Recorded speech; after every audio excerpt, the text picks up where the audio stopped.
is the name at the end of the day. People love me or hate me, I don't care either way. Breast cancer busted through like a leaf in the night. A cancer's ass was knocked out before the end of the fight. A champion coming through, knocking everything out. This is hard if you see, I do nothing for clout. Just like cancer, I'll let nothing take me out. So be respectful when you step foot inside of my house. It'll be clear to have your ass escorted on out. So hop up out the bushes, wipe your feet, take a seat, and get comfortable and chill with your girl. Survivor Speaks, yeah. Hey, hey, hey. Who, what? I'm Survivor Speak. What time is it? What time is it? It's time for you to hit that like and subscribe button and turn on that notification bell so you get a notification each and every time that I go live. Yeah, it's Survivor Speaks and it's showtime, ladies and gentlemen. Thank you for being here. Peace.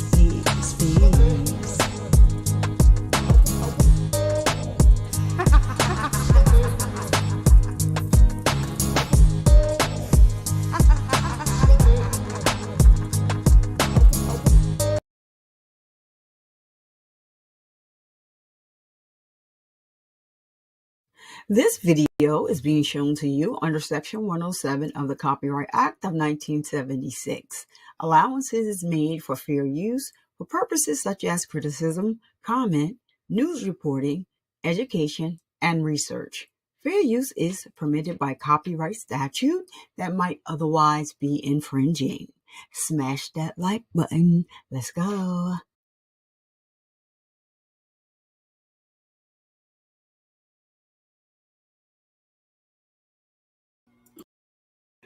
What's up?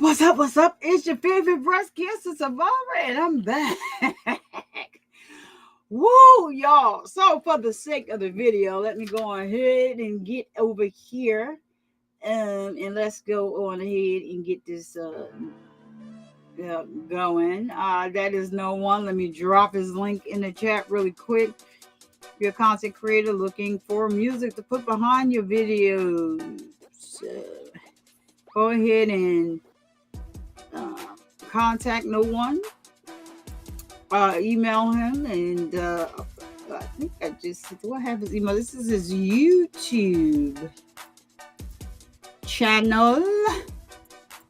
Thank y'all. Also, that's me. That's Survivor Speaks, written by me, and the beat was produced and engineered by Mukmar Music Inc. Visuals by moi. Thank you so much. So let me go ahead and update the banner from the beginning, because Lynette Ali sent a $10 super chat before we left. So she is a channel sponsor of the show. Let me get a look in the banter. Thank you so much for donating to the show. And appreciate you and love you. All right, let me get that. Oh, it's Lynn Ali. I didn't call you. Did I say your whole government? Listen. Probably did. We got Lynn Ali right now, who is the show sponsor. And before we get back, just for the sake of the video, because I gotta, tell what the video is about, we're gonna start off by playing where we left off, and I believe is Zoran in here. I believe I know who that was. Let me see if I can get him the link really quick. I think I know who that was. Like, if I don't know if he figured it out or not, but I don't know. Like, I had to come back. Like, I don't like what I have to do there, but I gotta send him the link. I know Rebecca Cry will make her way on over. So I'm not sure. He may be. I don't know if it. I don't know if that's who I think it is, but I think it may be. I think it may be somebody who I know of the video was removed. Don't I know it? Hold on a minute, because the link is different. Listen, I'm not going back to go on Instagram and change the link, but I will just tell them here. I don't know. Let me see. Yeah, so here is the new link. I don't know if that was. I don't know. It's one or two people. I don't know, but I think I you know I'm just gonna put it here and put it in another group. The new link. Did it go? What the heck is going on with this link? Wait, hold on. I don't think that's it. Did I copy the wrong? Oh, it has to be the new link on here now. Come on now. Hold on. I think it copied the old one.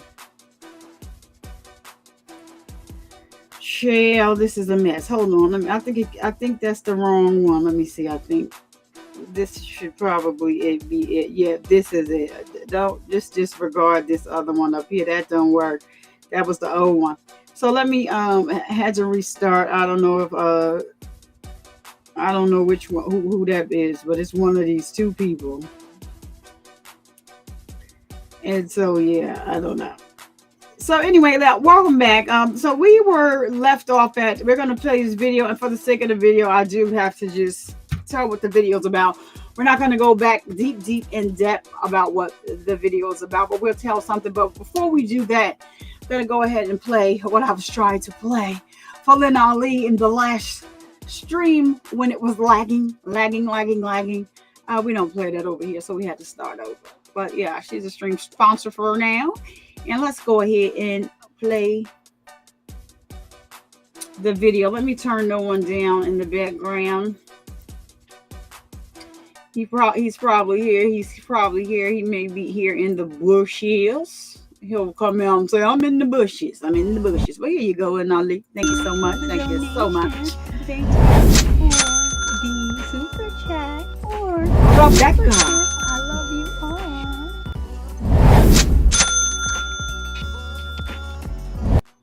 In Survivor we trust. So that's for Lynn Ali. Thank you so much. Rebecca Crowd, welcome back, and thank you for always being here and for coming back. Appreciate you. Y'all know we got to hit the like button again. This is a different video. And for the sake of the video, let me just read the story of what this video is about today. So we got into day one yesterday of this video, and it was so exciting, even the arguments. So this case already went to trial, but there is a retrial for this case. And it got really hot and steamy yesterday, and we were on that one witness for such a long time. Oh yeah, even the camera is different. Yeah, see that? Yeah, I know exactly where I went wrong and what happened with that last video. Restream, I always have to restart. That's the platform that I use, y'all. But anyway, let's get right into the video because I don't want to belabor any longer. So the remains of Jimmy J. Lee, a University of Mississippi student who had been missing for over 2 years, were discovered in Carroll County, Mississippi over the weekend. Hunters stumbled upon Lee's body in a wooded area off Highway 82 near Winona, a location known to law enforcement as a common dumping ground for refuse and tires. So I'm going to skip on down. I'm not going to read this whole thing, but I'm going to read. Initial reports emerged Monday after hunters found skeletal remains in Carroll County, Mississippi. Today, journalist Molly Minta was the first to report that investigators believe the remains were Lee's. A gold necklace spelling out J. Lee, similar to one Lee wore often in his Instagram photos, was found among the remains. Investigators did confirm that the DNA evidence had verified the remains as belonging to Lee, who had long been presumed unalive, and a judge had declared him legally unalive in November of 2022. So Lee was an openly gay man. He was well loved within the LGBTQ community at the University of Mississippi in Oxford. We found out during day one that he was actually the director of the LGBTQ community on campus. So shout out to Jay Lee for living his life out loud and in living color and unapologetically. I love that. So following his disappearance, the campus had held marches and gatherings to demand justice. So, let's see. I'm gonna skip down because I took long notes, but it was for my opening. But for the sake of us having to restart, I'm not going to read all of this. So, his body was discovered. Lee's body was discovered just one day before the end of an extended hunting season in the Delta Management Units. So the first trial ended in a um it was basically a hung jury. 12 jurors, 11 voted to convict, one holdout. And so we do have some very interesting thoughts about that. Miss Rebecca Cry is from that, from the area. I just like to say the area, not telling exactly where she's from. And, we have been interacting in the chat. We have some interesting thoughts about the holdout. They didn't have a body for the first trial, so they're saying that is the reason why the person that held out. But we digress.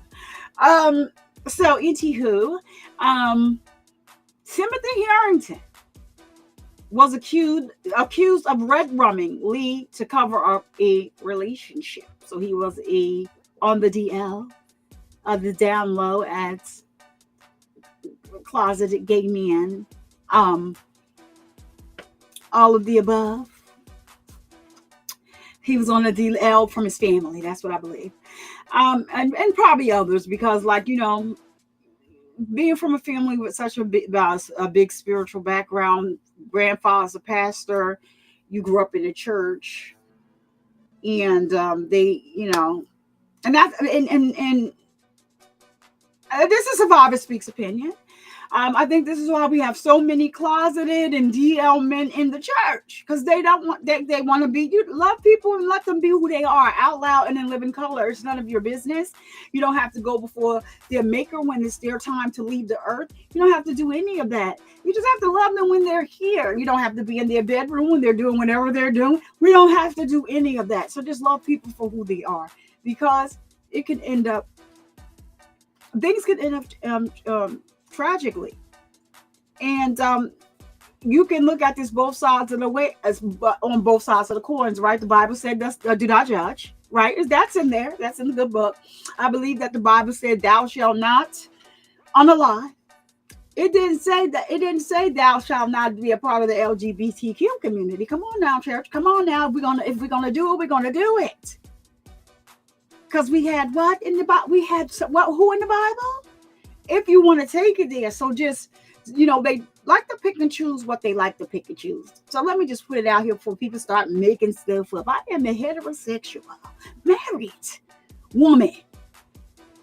But I love on the LGBTQ community. Come on now, somebody. I have family members part of the LGBTQ community. My best friends, other friends, family friends. And I love them all the same. So we don't LGBTQ shame over here. But Mr. So-and-so, yeah, I did watch a video of him strutting his little stuff. And you can tell. Well, I could tell, like, yeah, you're swishing a little too much. Come on now, somebody. Anyway, so prosecutors allege that Harrington was seen on surveillance footage leaving an Oxford parking lot where Lee's abandoned car was found. They claim Harrington later bought duct tape from Walmart, drove to his hometown of Grenada, Mississippi, retrieved a shovel and a wheelbarrow from his parents' home, and left in a box truck. So Grenada is about 25 miles from the site where Lee's remains were found. During the trial, this is one of my favorite parts to read. I'm just going to leave off because they want to make sure they told you which party he belonged to. I'm just going to leave the party off here, okay?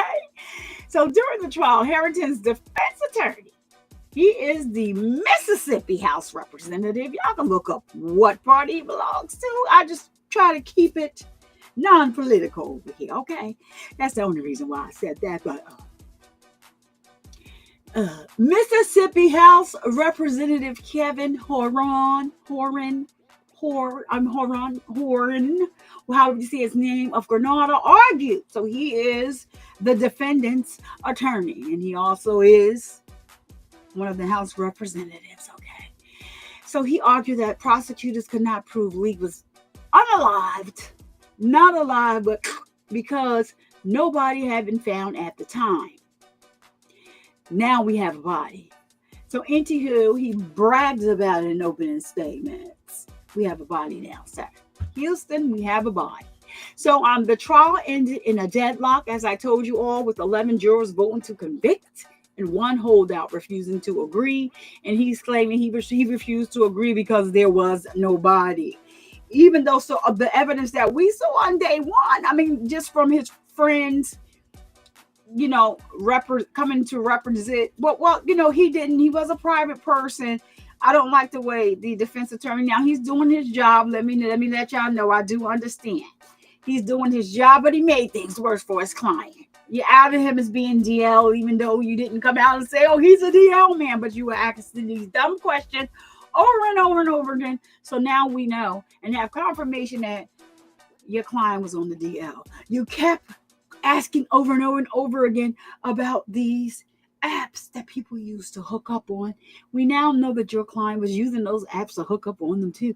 You see how it didn't make sense for you to go on and on and on. And I don't know, because we don't know where this trial went. But we do know that you're stupid. And because his friend was testifying on the stand, child, this is... I closed my soundboard. Now I had to unplug something else. Now let's see if I open this. I need my soundboard, y'all. This is a mess here. I need to be pressing on stuff and stuff like that. But I think if I open this other thing is going to open back up. Maybe I can just remove it. How about that? I don't know. I may have to get my soundboard another way, because I have another way to access it. But yeah, what's going on? I took my time, and y'all saying that I didn't put nothing on here. Whew, child, this is a lot, because where is my stuff? Oh, wait a minute, y'all. I may have some. Okay, let's see. I don't know if this wait, the stream deck, you didn't like. I don't know what's going on, y'all. You didn't come on, but I got you on, and you're on over here. So what's up? I don't know. I might have to take you back, because I done turned. Hold on, y'all. This is a whole... Let me leave the stream deck alone, because they ain't playing fair. Let me leave the stream deck alone. I'm sorry, y'all. Let me leave this alone, because it's not coming on, but StreamYard is up here, and it's saying that it's on the stream deck, but it's not. Let me see if it... No, it's not even... No, I don't know what's going on with it. It's not even connecting, but let me see if I bring voice mod up. Anyway, so it's not working on the stream deck, so let me just go on ahead. So neither Horn nor the district attorney Ben Creekmore responded to media inquiries. However, Creekmore had already stated his intention to seek a retrial, so we're going to proceed forward with trying to get with the court to set a new trial date, Creekmore told the Daily Mississippian on December 11th of 2024. So we do have a body, and that I need to check and see what day they are going to... when the new trial is starting, so we can see them wipe the smile off of that young man's face, because he's sitting at the table like, listen, I'm one of them, I'm an attorney, and this is all funny to me. I'm going to be exonerated. And listen, I'm gonna find a way to get some sound on. I don't know what's going on. It's on now, but I don't know. It's not on where it's supposed to be. So I don't understand what y'all doing. This is ludicrous, and I just don't understand what we're doing. Hold on a minute. Let me see something, y'all. Because if I can, I'm gonna let me see if this helps, and if it don't, I'm gonna have to do this a whole nother way. But I need my sound effects, y'all. I don't know what's going on. You know what? Let me cut this off. I'm gonna just go out of here, because this looks like it's messing up, and I'm lagging. Yeah, let me leave this alone. Let me cut this stuff off. I think that, you know what? Here we go. This thing right here, I think, is slowing down my Um, this thing is slowing down. I think it's something on the stream deck. Okay, I'll figure that later on. So we're gonna go into day 2 and look at the video and see. Listen, I'm already clutching my pearls because where we're gonna start at today, I do not know. But I just know yesterday, I didn't mean to be here all the whole time that I was here, but we were. Because I just was like, okay, after this witness, we're gonna leave. But the witness wound up being here uh the whole time. So let me bring over. What's up, Allie girl? Glad you're in the house, Allie girl. What is going on? So Allie is a regular in the chat. You haven't been here, Allie, so you missed day 1. I don't know if you heard about this trial, Allie, but I don't know where we've been. So this is a trial that already happened, but it's being retried. At the first trial, they did not have a body, but they got that body now, Allie. But this is the trial from the first. This is the first trial. And it's Justice for Jay. His name is Jimmy J. Lee, but they like to call him Lee, Jay. And justice for him, because this was a mess, girl. So we're going to bring over, let me turn the one down a little bit. I like to keep the music on in the background. Yeah. And shout out to Lauren Crime for the video. And let's see where we are. And I'm going to just say this while I'm, finding the start of the video. People should be able to love who they are, who they love, and be who they are openly, and not, because it can cause things like unaliving, which in this case happened. And so it is what it is. People have the right to love who they love and love, who loves them. That's not up to us. We don't have to stand in front of anyone at the end of the day. And so that's just my whole take on things. But let's now let me see if it will do what I'm asking it to do. Not take over my whole screen, but just maybe the full. All right, so there we go. So this judge is,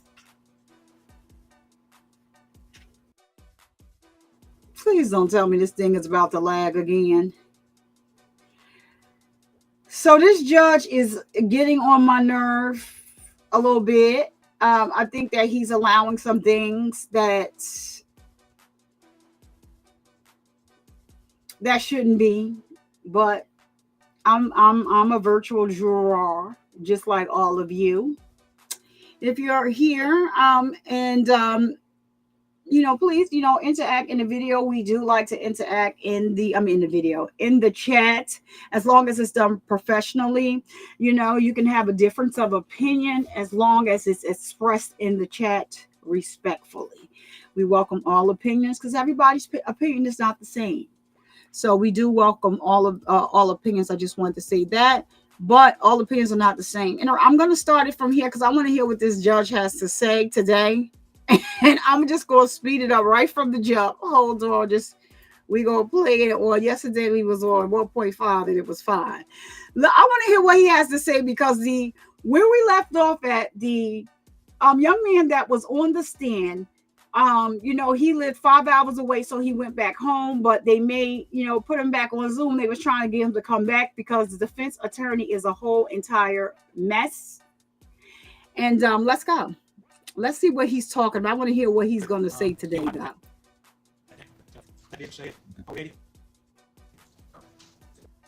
Wait, what did you say, Judge? I'm sorry. I don't just... Okay, so...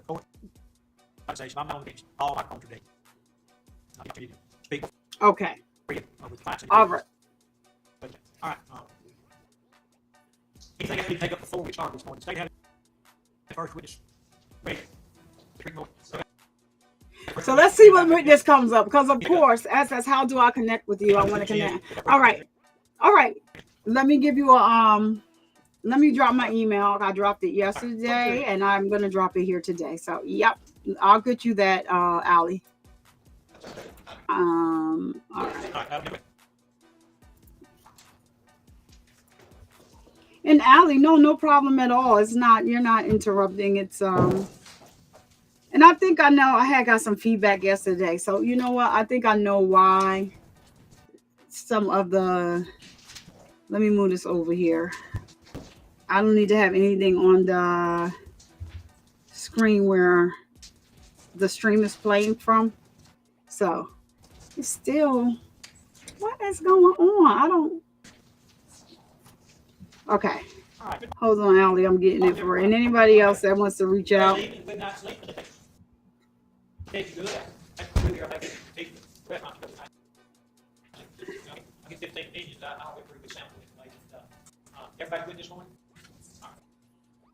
Remember, I trust, if you have any problem, that's what I investigate. Talk about things that that didn't say it or pick up. Yes, sir. What was it with the, That's my email in the chat. state calls the first this morning? Sidepart. How'd you spell that? I'm not supposed to be sped up just You them. do me a favor, bring me my How deal. is this working out? It's not a fair. We got one right here.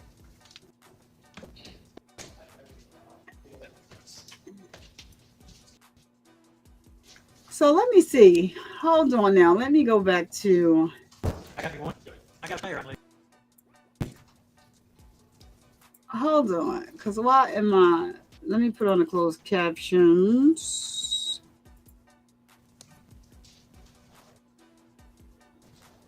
I got to go up here and do it.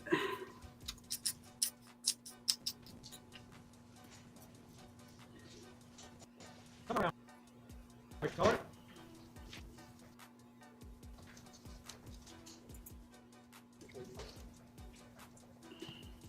Oh, this should be good, y'all. I can just tell by the walk up. Chicken with the chair there. I can just tell by the walk up that this should be good. Morning. Morning. Can you spell your first name for the court report? Yes, ma'am. Yes, sir. Kizziah. Kizziah. Yes, sir. Your last name, Carter? Yes, sir. Right. And you would just tell the jury who you are and what you do. My name is Kizziah Carter. I'm an HVAC technician. I currently stay in Tonga, Mississippi, but I stayed in hospital for 2 years. Okay. Where are you living now? Tonga, Mississippi. Okay. You were here pretty much all day yesterday Yes, sir. and came back this morning. Yes, sir. Okay. Now, when did you move to Tunica? Shortly after the incident. Okay. You talking about around the time of July of 2022? Yes, sir. Okay. All right. Now, you said that your line of work now is HVAC. Yes, sir. Can you just tell the jury sort of what your responsibilities are in that field? HVAC is heating, air, ventilation, and refrigerator for commercial and residential. Okay. And what do you do? I basically troubleshoot furnaces and condensers and anything to do with ventilation, ductwork in the house, anything like that to keep guys comfortable breathing in. Could have used yesterday around here. Oh, same day. Get hot or cold in here. Yes, sir. Now, back in July of 2022, where were you living? I was living in Highland, but they ended everybody lease kind of early, so I ended up checking up with my girlfriend. Talk. Okay. All right. And Oh, so you moved out of Oxford shortly after July of 2022. Yes, sir. Just a couple months, probably 2 or 3 months after the incident. Did you go to Tunica to begin a new he career? said Kizziah. HVAC? Yes, sir. All right. So the purpose of leaving Oxford was a job opportunity. I mean, that and the incident really made me go leave here, just go back home, start over. Okay. So how long did you live in Oxford? When, Oh, wow. 2 years going on 3. Where'd you grow up? Tonga, Mississippi. So you would have moved into Oxford about 2020. Yes, sir. Shortly after COVID. Now, in July of 2022, you were working at Winchester. Yes, sir. As an adjuster. Okay. And for the benefit of the jury, just tell them what Winchester is, what they do. Okay. Winchester is a bullet manufacturing warehouse, maybe 15 minutes from here. My job was to put the primer on the bullet and adjust 3 machines to get 150,000 rounds every night. So I'm basically polishing the machine, keep the machine running. If it's running, I'm not doing it. If it's not, I'm working. So at the time that, how long had you worked at Winchester? I say maybe 6 weeks. Okay. All right. So you, from July 2022, you've been working at Winchester for about 6 weeks. Yes, sir. All right. And do you recall what your shift was? It was, some people call it the grave. I think it was like 10 to 7:30 overnight. All right. So you're working at Winchester, you work the night shift, get off in the morning hours. Now, during that time, let's just drill down on July the 8th of 2022. Where were you staying at that time Campus Walk. with your girlfriend? Yes, sir. All right, who is your girlfriend? Aaron Powell. I'm sorry? Aaron Powell. Spell that for the... EARYN POWELL. All right. Right now, if you could, if we wanted to go to Winchester from courthouse right here, can you describe how to get there from here? Yes, sir. You can come down Molly Bar. I think it's the 76. It's the only gas station on that corner. You'll keep straight for about Alley. 5 miles. You'll hit left. You're going to keep straight in for probably 3 miles. Then you'll see the big warehouse. Now then, if you were going to go from, I think if you drive north Lamar out, going north, would that take you to what we call the three-way at Molly Bar? You know where the three-way is?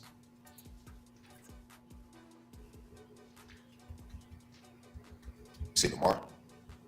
Like this road right here. It is road here. Lamar, we're going right out that way. I didn't take that route. No, I know you didn't take the route, but if we were going from here, you go straight up. Yes, sir. When you get to Molly Bar, which is what everybody in Oxford calls the three-way, you know where that is? Yes, sir. You know it to be called the three-way? Yes, sir. Okay, all right. You just keep going and it's out there on the left. Yes, sir. Is that correct? Yes, sir. All right. Now, if you were leaving Winchester to go back to Camp Walk Apartments, where you lived, or staying with your girlfriend, Carroll, Yes, sir. you would leave Winchester, get Molly Bar, and then take a right. Okay. When I leave Winchester, it's a long straight road. You pass some gates. After the traffic be heavy, so after a couple minutes after I leave, it's a long road, and the stop sign to have us waiting for people to go left or right. I will go right. After I go right, I'll go down for about 5 miles. So after I go down, I pass the 76 to the left of me now, and I hit that right on Molly Bar and keep straight. Okay. Would that take you by I know who a he gas station? is. What's the name of that gas station? I'm not familiar with the name of the gas station, but I know exactly what it is. It's a liquor store connected to it. Connected to it. Now, if you don't mind, tell me Ooh, I know who he whether you know is. Tim Harrington. I know of him, but I'm not friends with him. Okay. And if you could explain that to the jury, just how you would be aware of him and what that connection is. Yes, sir. My girlfriend has a group of like 5 or 6 people. All of them came to Ole Miss at the same time, and I have a guy that I go to school with, James Carter from Mississippi. And this is how I get to know him being my girlfriend. Okay. Now, on July the 8th, 2022, after you left work at Winchester, did you see Tim Harrington? Yes, sir. All right. When you saw him, did you recognize him?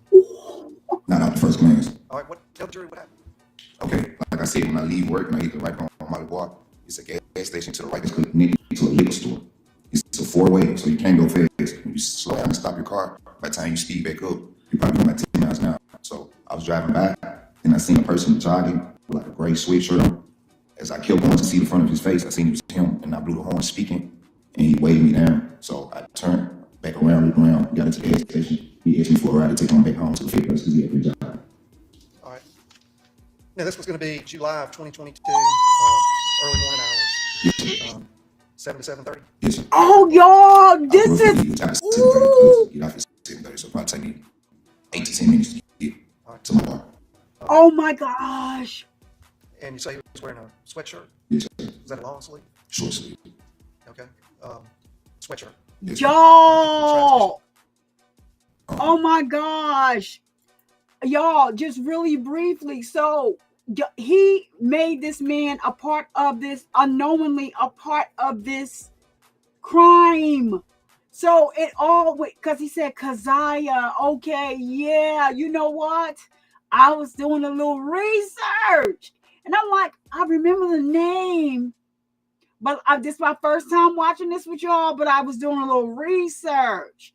And it came up. So, oh yeah, so he is on the stand. He's heated. So it don't make sense why he left because of this incident. He was a unwilling, he had no idea, participant in this crime. Y'all see, it just, I'm glad I didn't like skip that like Let's y'all. wait it. Let's wait it. All right. Hang on a second.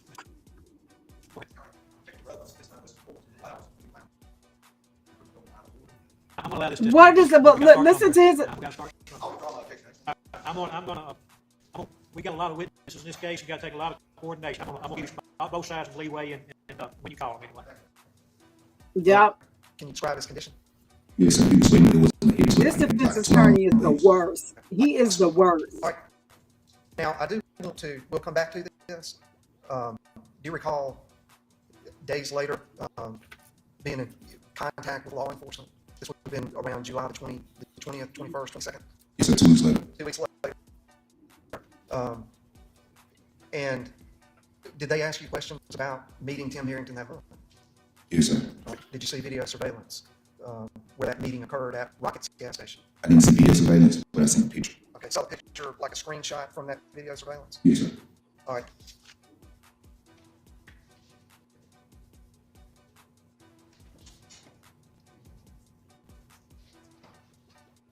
All right, so the day that you saw Tim Harrington, that was what day? July the 8th. July the 8th, early. Yes, sir. Now, have you seen the video surveillance from body cam and the Rockets video? Yes, sir. Okay, when did you see those? Yesterday.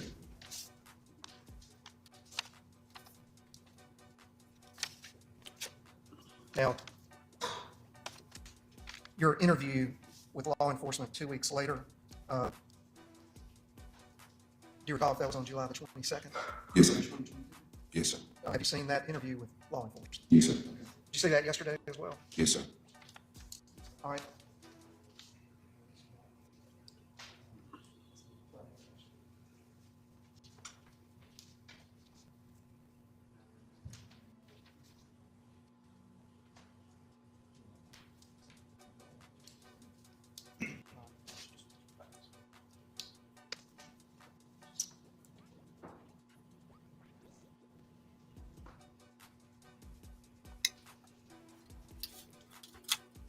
I don't know what he's doing, but I just wanted 1 minute, y'all. I want to know if y'all can hear this. Let me know, because I need to improvise. Let me see. I'm gonna listen. Y'all hear that? Just give me a 1 in the chat if y'all can hear that. Did y'all hear that?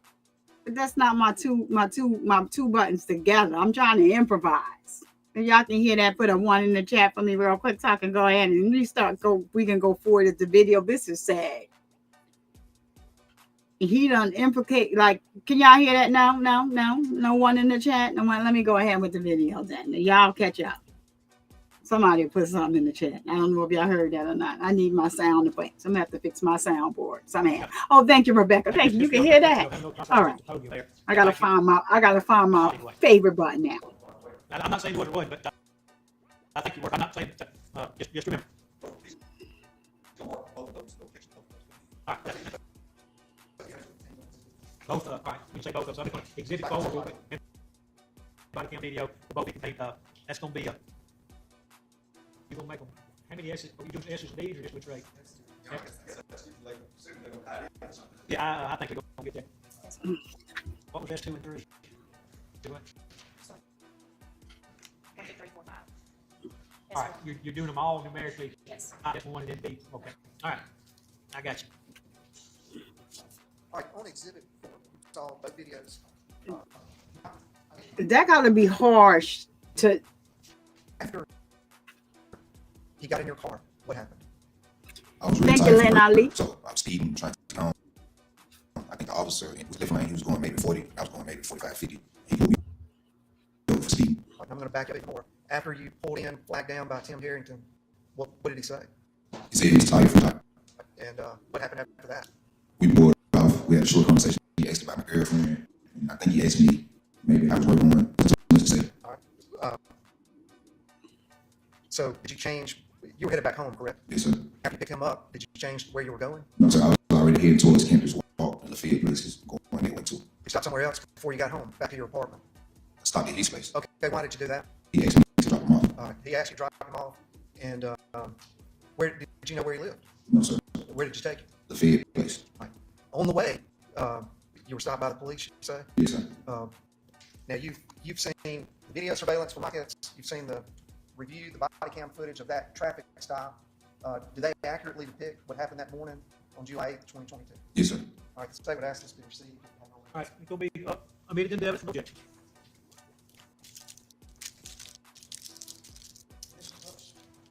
You may do so. I don't know if, are you gonna have it on big screen and on the monitors as well? Wherever you want to be. You can stand right here in this doorway if you like. I can get on here and be nice.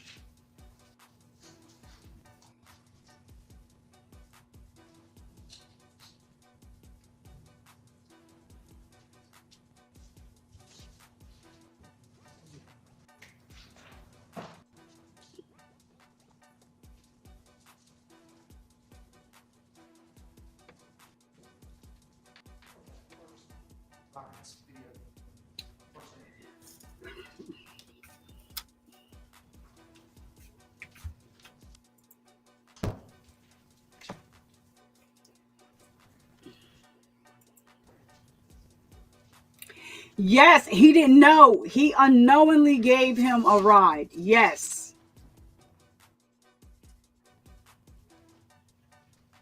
He just said he noticed that it was him and he was stopped to say hi and he flagged him down to give him a ride. Yes, sir. Yes, sir.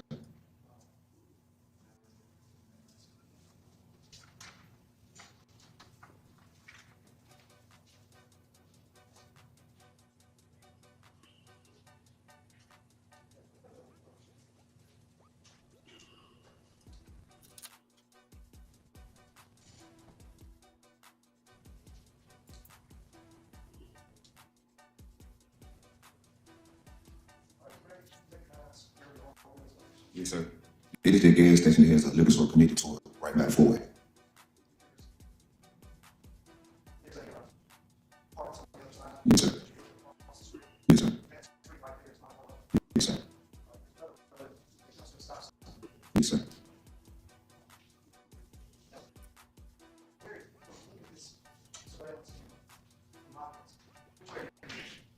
I'm going to be going past. I'm going to be going towards the left. I'm going to be going towards the right. Yeah. Yes, sir.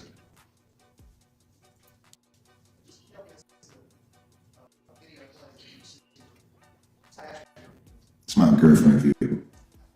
A Kia Optima. White Kia Optima.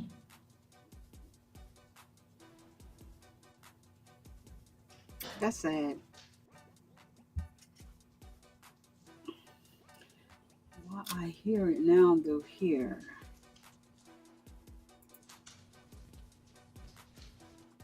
I don't know my sound. He was to be.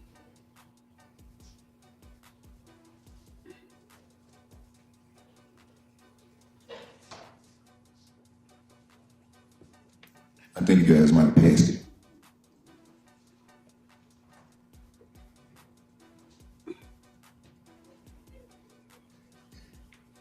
Just tell me if y'all hear this. If you hear that, can you put a 1 in the chat? I want to see something. Why they face both time efficient is what I'd like here anyway. If you need to show it's tired, you can up to you.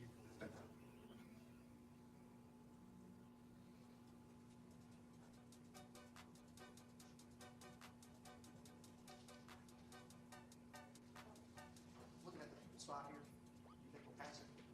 I think it was me passing back. I'm trying to see. It's kind of hard for me to see. It's at the top. Don't go down there if you need to. Like,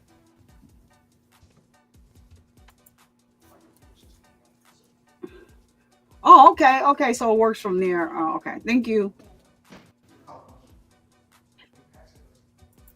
I think so.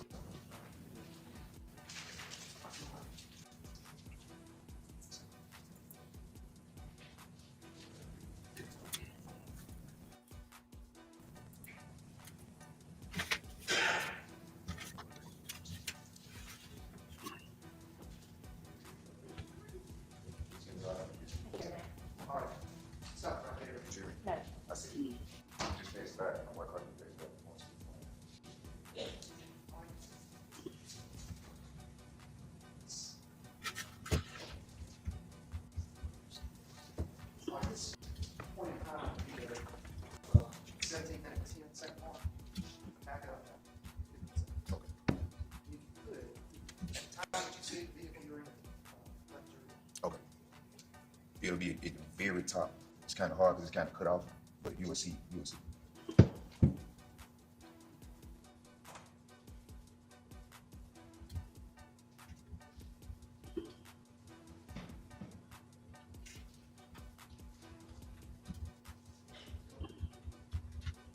Yep, there was a vehicle right there. It did pays back. So where it's not right there, see it. Yes, sir. So just pull that. Yes, sir. Yes, sir.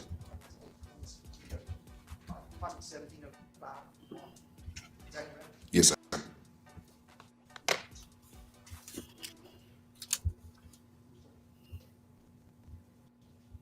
Right. Yeah. Video speaks for itself right here, then, where it's at 78, and the time listed from Rockets. Yes, sir. I just got off work. Is that consistent 738 with when you would have gotten off work and been on your way back home? Yes, sir. It's not more than an 18-minute drive. Right. Now, all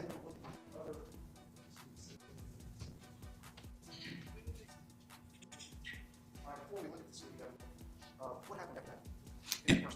Yes, sir. Basically, I had just stopped at the 384 and I passed by him. And he was talking. It took me a minute to get past him to recognize who it was. So I blew the horn. When I blew the horn, he waved me down. That's horrible.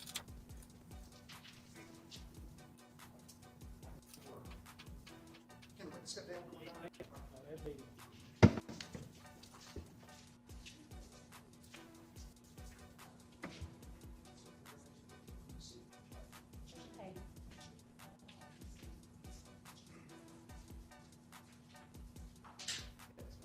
That got to be a messed up position to, to be in, to feel like,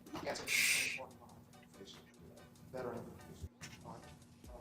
Now that, where it is right here, stop. There's a truck. That will be, looks to be traveling in the same direction you will travel. All right, let's play that, Jim.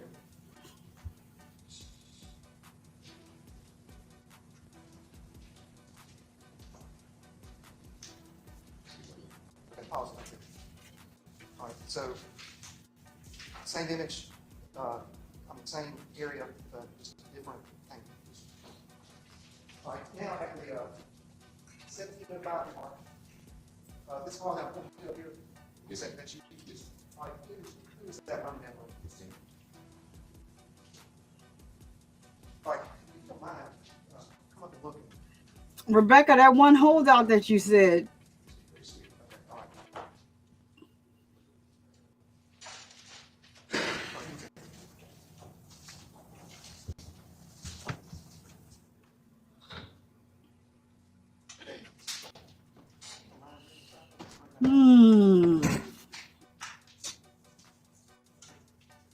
All right, so you've already described to the jury that you passed him on Molly Bar. Yes, sir. Stopped, turned back around into the Rockets parking lot. Yes, sir. Is that shown and represented on this video surveillance? Yes, sir. ooh, show us. Yes.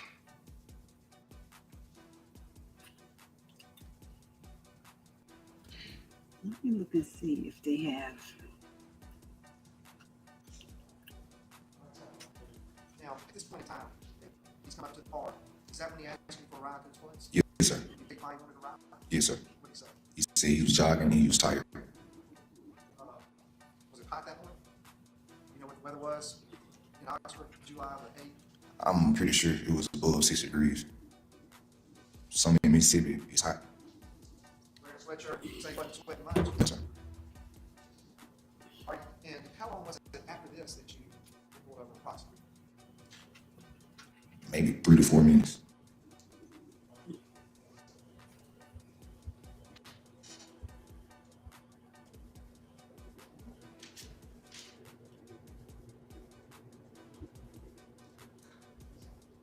Is there anything else that shows you on this video surveillance accuracy? Is that everything? Say it again, sir. Is there anything else on this clip that shows you accuracy? No, sir. This 647 down here, right? Yes, sir. 738. Yes, sir. At that time, would be consistent with your recollection of when you got off work and your routine for that time. Yes, sir. I take the same route every morning. Now then, after this, you were pulled over. Can you tell the jury about that interaction? Yes, sir. Like I said before, I was tired and I was trying to rush to get home. And I think the speed limit maybe was 35. Dang And it. the officer was in the left lane going 40. I passed him going like 45, 50, and he pulled me over. All right. Did you pull over? Yes, sir. All right, what happened? He asked for the numbers over the traffic stop. I gave it to him. He ran it, came back out, told me to slow down. All right. And at the time you were pulled over, you admit you were speeding?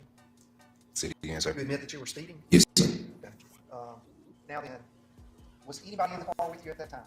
Yes, sir. Tim was still with me. We had just pulled off. Tim Harrington was with you? Yes, sir. All right. And you recognized him because he was a friend of your girlfriend? Yes, sir. Now then, and you reviewed that video of the body cam of the officer that pulled you over, correct? Yes, sir. And that accurately represented what happened that morning when you were pulled over? Yes, sir.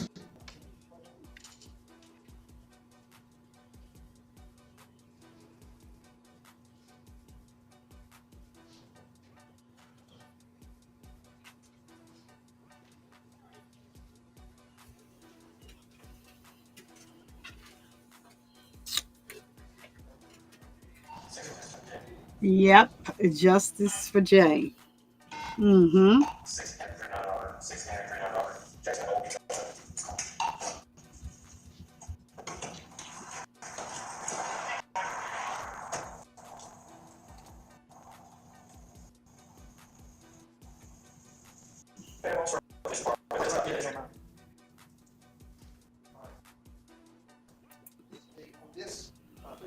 This is it. This is my way. You got some time to speak for themselves, correct? Yes, sir. A couple minutes after I just picked him up. What we're seeing, what's being projected, interjected to the jury, that is in the driver's seat of the vehicle. I am in the driver's seat. That's why he opted. Yes, sir. All right, now on the other side, I'm sitting in the passenger seat. It's Tim. You don't mind. Give me a second.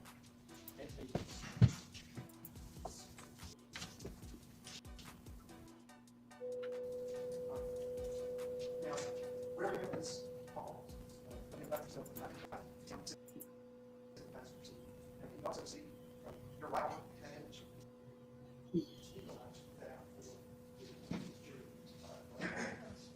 She can't. I'm sorry. I hope they have better sound by the new trial. Step back up to the screen. Bad news about that, though.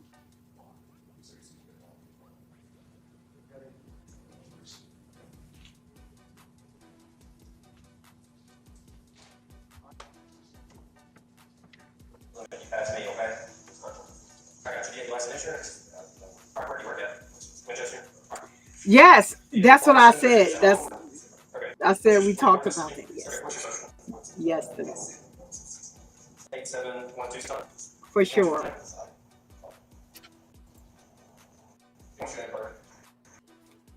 For sure, Rebecca. For sure. 1099? All right. So you call here, back in, okay?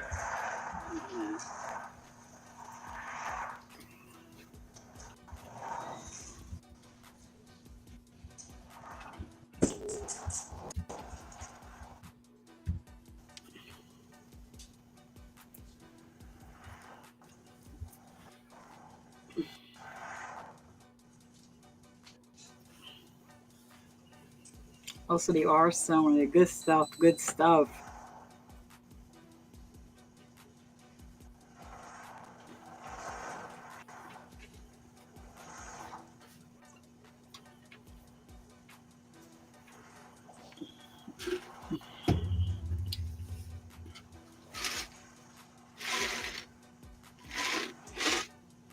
Sorry about that, y'all. I need to.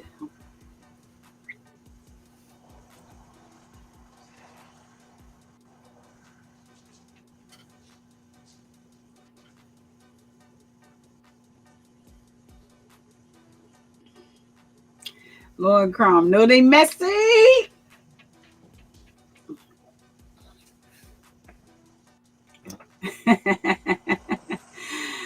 Lord Crime is messy. That camera on his face, please. I believe him.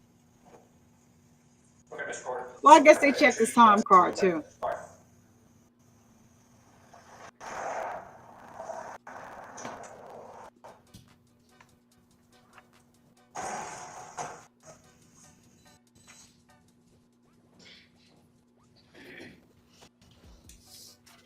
Was that the extent of your interaction with the officer that morning? Yes, sir. Anything else on that video show you or Tim Harrington? No, sir. The person that was in the passenger seat with you that day, do you recognize him in the courtroom today? Yes, sir. All right, if you don't mind, if you can, for the record, just identify where he's located in the courtroom and what he's wearing. Tim is to the right of me in a navy blue suit. So that's so reflect anyway. He already identified All him. right, after this interaction, Where's mommy? officer, Oh, where'd you go? I proceeded to drop him off at home. Well, to be honest, I don't know if this is home or what. I didn't know where he stayed, but he asked me to drop him off at the Fed place. Okay. Did you drive to Lafayette Place? Yes, sir. And drop him off? Yes, sir. Is there anything that you observed, any vehicles, No. unique or otherwise, in the parking area near Tim Harrington's apartment? Yes, sir. Like I said, I don't know where his apartment is, but I dropped him off at the Fed place. It's like a little shed thing that you bag your vehicles in. It was to the right of me, and when he got out the car, he walked up and to the left. Did you notice any vehicles there? It was a couple vehicles there. Do you remember any of them? No, sir. Okay. Do you remember whether? Do you remember what type of car or other type of vehicle? If you do, No, sir. court's indulgence.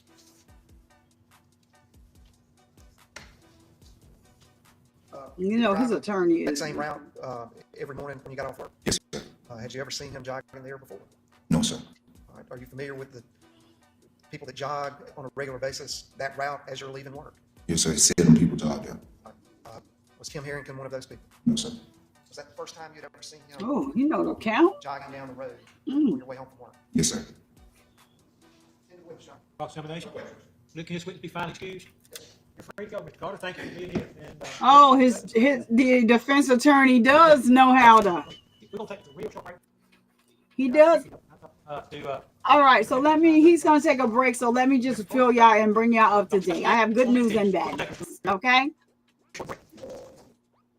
He didn't want to ask him no questions. So I did just catch up on that today, and I did see that draw. But listen, so I got good news and bad news.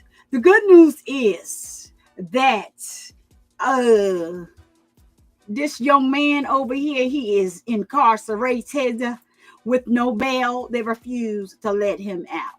So let me just bring it up and tell you what he's charged with. He's charged with the capital red rump, but he's also charged with tampering with evidence. Now his attorney has filed to have the tampering with evidence charge thrown out, and the judge has yet to make a decision about that. I don't know why he has yet to make a decision about that, but he tampered with evidence all day long. The car. So where this young man dropped him off at, that is not his apartment. That's not where he lived. That was where the car was. But that kind of doesn't make sense, right? Maybe that was his apartment because he was on video running from where Jay's car was found. So that is the good news. He's incarcerated and they have denied his bail. So yesterday I thought he was still out on the street, but he's not. Also, the bad news is that his new trial is not to October of 2025. Why is that bad news? Because Kizziah Harris's trial is October of 2025, and I'm hoping to, I want to live stream Kizziah's trial, so I may have to do a twofer, y'all. A twofer means I'm going to cover Kizziah Harris's trial because, I have that is the trial that I am covering. So for him, I may have to do like a live at night for the people that want to watch the retrial. So the retrial is scheduled for October of 2025. However, they have not, I don't see a date for it. They have also,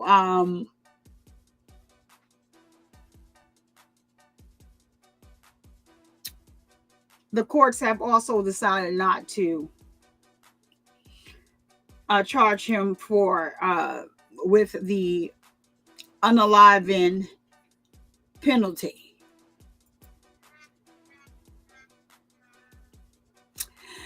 And you guys know I never really like to, when it comes to the unaliving penalty, because of reasons that they have unalived so many innocent people, I try to stay away from that.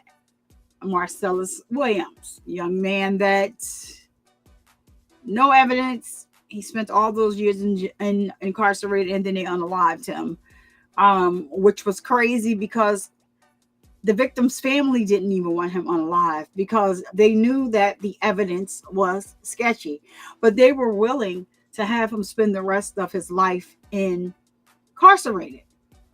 You can tell that he had one son, he raised him and did a good job, but I must say from behind bars, because after his unaliving, his son gave a very heartfelt statement, but he said his father would not want him out here retaliating. And so he chooses to go the peaceful route. His father went peacefully, but I'm just saying, when you have people that like this, where, you try, not only is this man no longer here, there are so many different facets to this story. It's very interesting to me. And it's just a lot of bull crap that could have been avoided if people weren't so harsh on people being who they are. So I get to use my favorite button, y'all. Excuse me. Let me turn this down a little bit. My favorite two buttons. So I got a one in the chat that you can hear it. So there we go. We're going to hear it just because. Okay. And those are my favorite buttons. Excuse me. So let's see where they are. Let's see what the heck his attorney is talking about now. Now, I told y'all I was only going to watch the important parts of this case. But when I tell you that his attorney gets on my last entire nerve, he does already. So they were at the bench, and then they came from the bench because now I guess they want whatever they're saying on the record, and they want it to be heard in open court. So that we gotta listen, because yesterday, I'm telling you, it got steamy. This case is just a whole hot mess. Come on now, attorney. We done found out due to your stupidity that your client was given.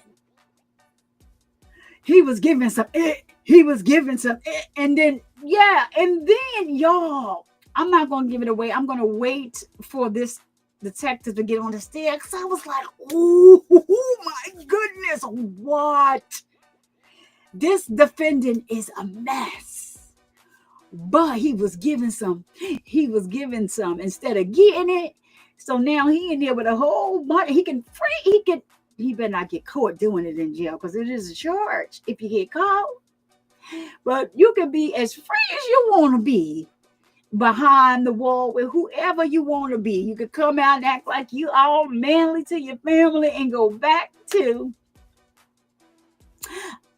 hopefully it's Bubba. Y'all know when I start talking about Bubba, y'all know what I mean. Yeah, he done unalive somebody because he was giving some. Your attorney brought that out. Don't be mad at Survivor Speaks. Your attorney is the one that kind of, let that information come out to the forefront, that through the prosecution that you was giving some.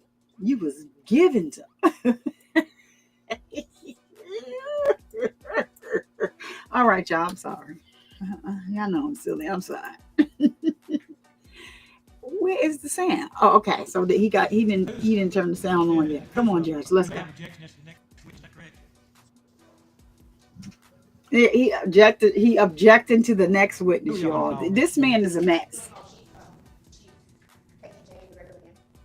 Can I speak louder? I got distracted. All right. Gonna be any objection to that witness? Based on the time of this disclosure, Your Honor.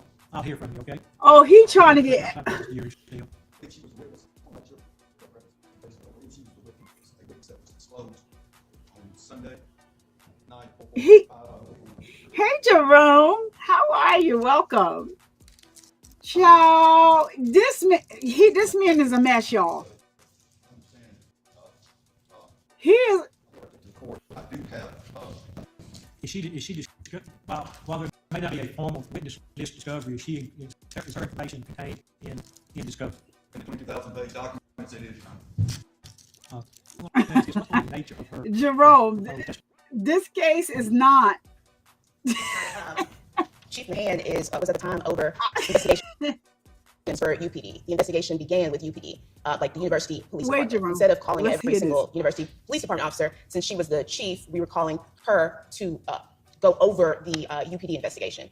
Further, Has she wrote a report? yes, Your Honor, she wrote. She not only wrote reports, she also signed off on reports, and she was the supervisor for all the officers who, on UPD side, who were investigating the disappearance of Jay Lee. They have those reports. She also took pictures. She also took pictures of the search of Jay Lee's apartment, campus apartment. They have those.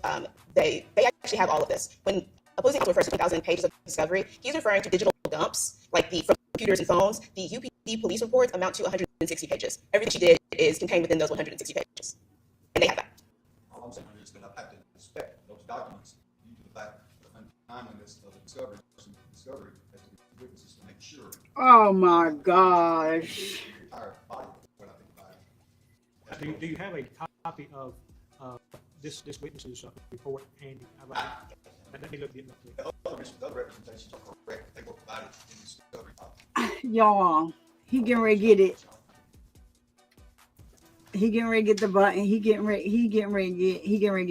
gonna get a special button. I need him to. That's what I need him to do. I'm so tired of his. It don't work like that, Jerome. But unfortunately, this attorney is trying to get this case thrown out at any turn.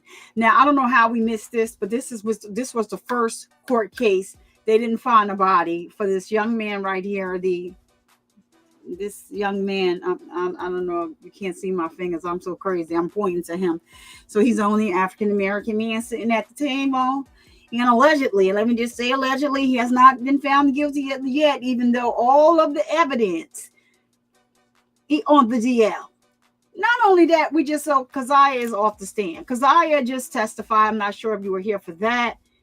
You implicated this man in his crime unknowingly. And like you can tell that he was PO'd on the stand. So his attorneys didn't ask him any questions. Very, very telling. That the defense didn't ask that young man any questions. Basically, he didn't personally know him, but his girlfriend knew him. But his girlfriend knew him. He says they were in some group of 5 to 6 people. He just saw him jogging. He was on his way from work. And so he blew the horn to say hello, and he flagged them down. So he turned around and asked him to give him a ride home, not knowing he was being implicated now in a crime. He's trying to get home speeding. The cops pull him over, but they just tell them where he's coming from. They just tell him to be careful. They don't give him a ticket and send him on his way. He drops this fool off where he said was his home. So that is only the beginning. Because yesterday, we started watching this yesterday. We're just going to skip through it. I have not been able to skip through any arguments. It's that heated. It's that, oh man, this one here, this trial is a doozy. And so the retrial is not until October of 2025. They now have Jay's body. So justice for Jay, regardless of who he was, he deserved to live his truth. And let me tell you who this guy is. His attorney is. I'm not going to say which party he's from. I'm just going to tell you. Who is the state college next witness? All right. Okay, so this is the captain that he was trying to keep off the stand. So Jerome, We wish that things didn't work like that, but in this case, unfortunately, this defense attorney is horrible, right? So he is, let me take his party off. Mississippi House Representative Kevin Horan, Horan, Horan of Grenada, Mississippi. All right, and he is doing exactly what he probably does on the House floor when he's in Congress, because he's a whole mess. He's trying to get everything just tossed out for no rhyme or for some dumb stuff. But he doesn't realize that he's doing his client right now. He had yesterday, first day one. So the LGBTQ community, they're coming to represent for their friend. And they were educated, very well educated. And he tried to like twist their words and stuff. They was not having it. Long story short, you wound up exposing your client for being on the DL. Then your client uses Grindr, something called Jacked Up. I didn't even know nothing about no Jacked Up. Now I heard a lot about Grindr. The LGBTQ community uses that, and I'm not even sure if it's for everybody, but I know it's something that they frequent, because I do see them, like if you go on Beagle, they be arguing about that all the time. I met him on Grindr, whatever. So he uses that, and another app that the gentleman that testified yesterday said, I didn't tell the officers that I don't even know what app that is. I know about the 2 apps. I don't know about the 3. So now you telling them that happened. But you ready for the biggest the biggest thing that he exposed, because he was trying to be a wise ass yesterday? You get a sound for this, y'all. I got the soundboard. Y'all said y'all could hear it, so I get to use my favorite sounds, honey, because baby.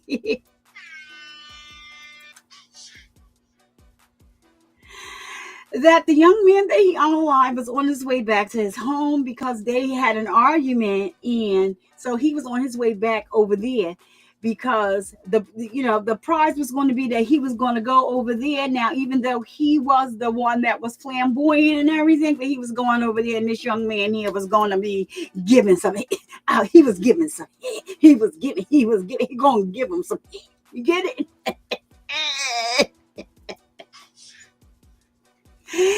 Child, we was here like, woo. He tried to keep it out, so they kept prolonging and taking the witness off the stand, send him in the hallway. He was arguing, but he only argued that he wanted to keep out that they had an argument. But he tried to keep it out. Once he realized, like, he objected. The judge, like, I've already ruled he's not saying what you said you didn't want him to say, so he gets to say, because they brought in a case to how they bring in the cases. Well, in 1978, this person, the kid that Warren versus Michigan versus Warren, this happened, and this goes to his state of mind. And so they said, wait a minute. I said, wait, hold on. He said, what? He was going back because he had an argument with him, and he was going over there because the guy sitting at the table was going to be giving him. He's giving some. All right, y'all. Let's get the captain on the stand.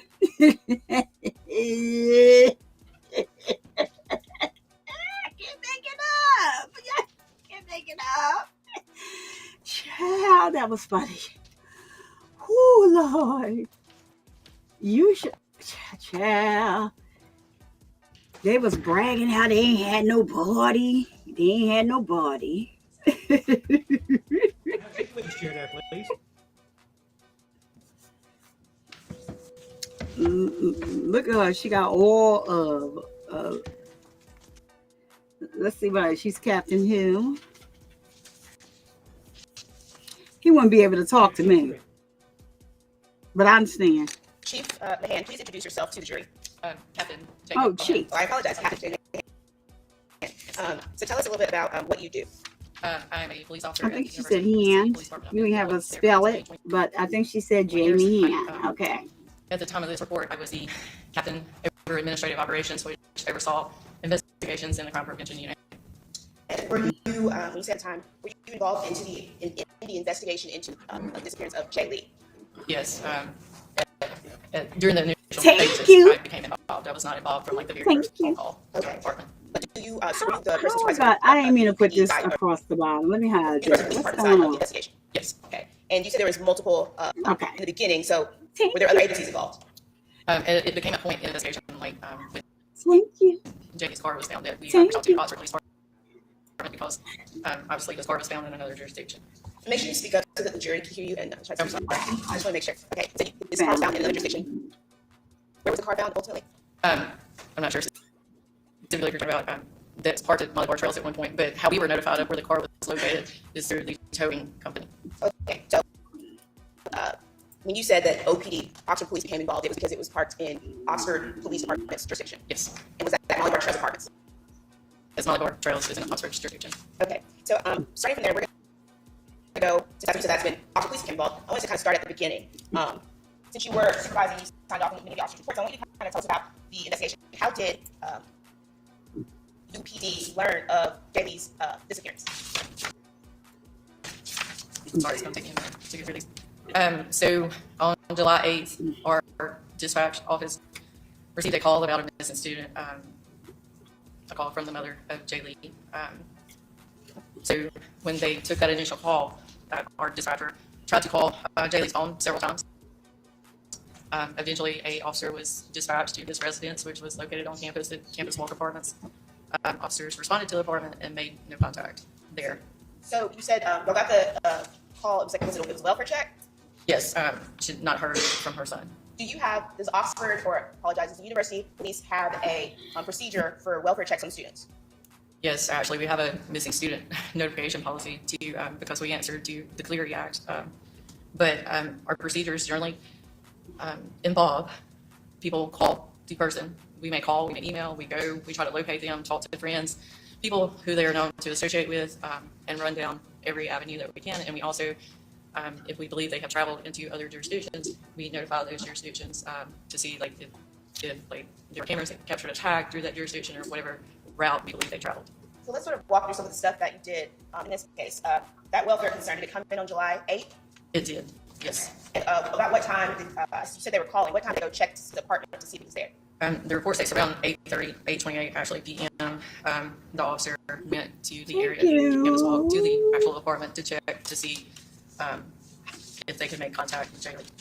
Okay, and did you all continue to try to contact him pursuant to your procedure throughout that night of July 8th? Yes, the officers continued to try to check, and then on the morning of July 9th, around 6 a.m., Jay Lee's mother called back to UPD requesting another welfare check, but she also had not heard from her son throughout that night. So he still had not been located around that night? No, and at that time, the night shift lieutenant had the dispatcher initiate a phone peek to try to determine the location of his phone. Okay. And then after initiating that phone ping, did you all do anything in relation to that? The ping. Yes, like did you put out a lookout? Did you Right, so we requested the ping. They also continued to check areas such as the archive apartments on West Motel. They continued to check, and at around 1 p.m. on July 9th, I'll be on the lookout. I'm sorry. Okay, I see now. I apologize. Okay, so on July 9th, around 1 p.m., the officers put out a be on the lookout to the local agencies. Well, what is the be on the lookout? Basically, it's a notification to the law enforcement officers in that agency. It's like a stop and hold. Like, stop, if they see this individual, their vehicle, or come in contact with this person, to please contact our agency because we're trying to ensure the welfare of this person. Hey, did you all, you said you was living at Campus Walk Apartments, is that correct? Yes, ma'am. Did you all ever get to see when he left or find out anything about him coming and going if he was ever even there? Yes. So later, by reviewing video, sorry.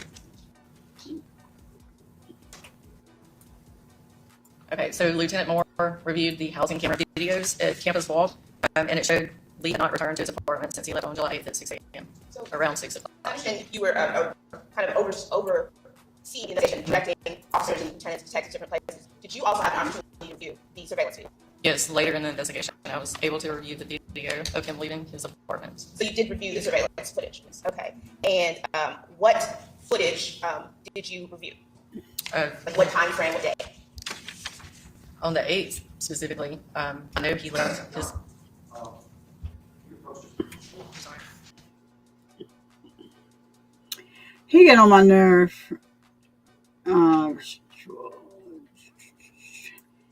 Y'all, please hit that like button if you're here for engagement, just in case you forgot. Please. It's for the free 99. I appreciate you all. Let me take this off the stage to see what. Thank you so much, Jerome. I appreciate you so much. And thank you to everyone. And Ali, I believe you're still here as well. Thank you for everyone for all of the well wishes for my mom. She's doing great. And I appreciate you all. So let's skip past this and see what this stupid attorney is talking about. He is out of control. Everything he wants to sidebar everything. Like it doesn't, the courts don't work like that, as Jerome said. You can't just, but he's trying all that he can because his client was smiling and laughing yesterday. Taking someone's life, it's not funny at all. But his client thought that it was funny. So anyway, shout out to all y'all. I was supposed to be just like kind of skimming through this because I was going to wait till the retrial, but it's just too steamy. I can't. And shout out to Rebecca Cry for being close to the area and being very interactive and, answering questions if I have questions about whatever. And we do have a theory because there was 11 people voted to convict, one holdout because they didn't have a body at the first trial. But now they have the remains of Jay's body. And he was, appeared to be a very intelligent man. He was in school actually in graduate school, also doing an internship. He had graduated from college in 3 years, and he graduated early from high school. His mother said she was the first one on the stand. Regardless as to who he is and what he identified as a male, he knew that he was a male. He just dressed in women's clothing sometime. And even if you look at all of his pictures, because I went to his Instagram, where he's dressed like in woman clothing with makeup on, he does not look like a girl.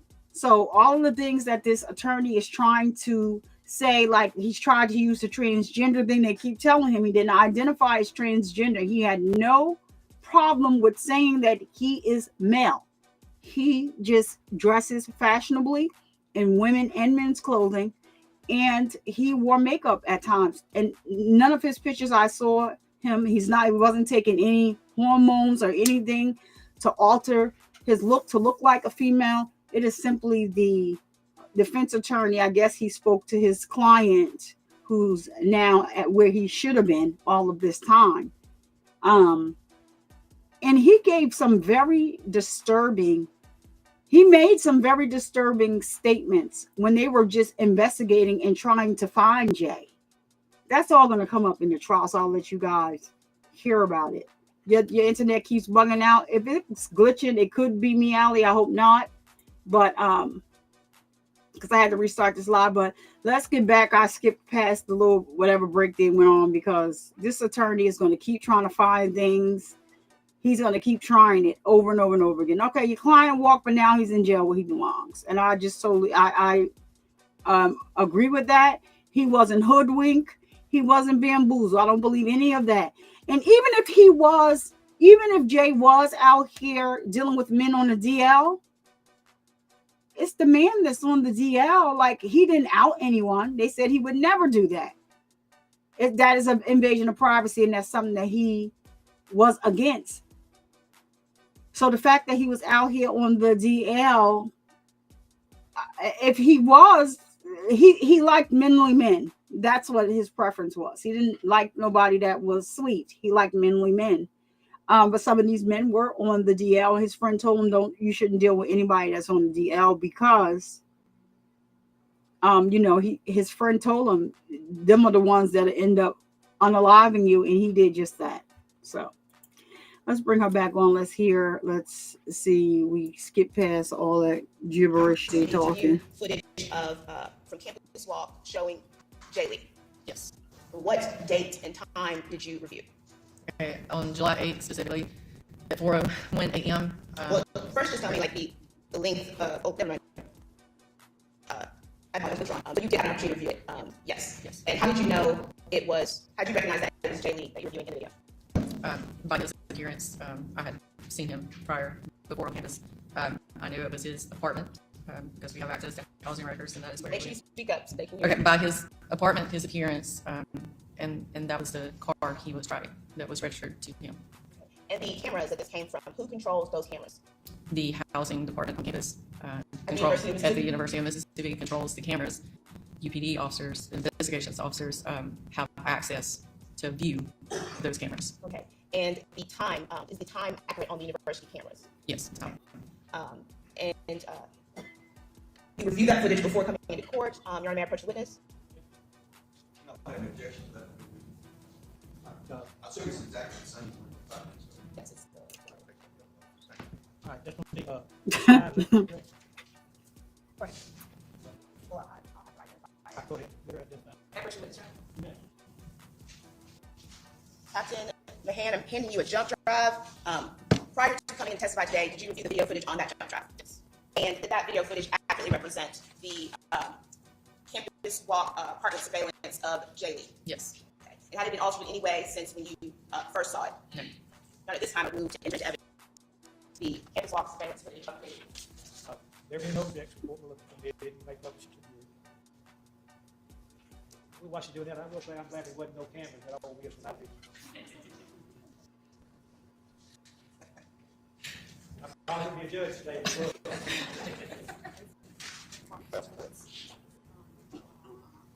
Sometimes the judge's statements to the jury are disturbing to me. I'm just saying. Yesterday he said something that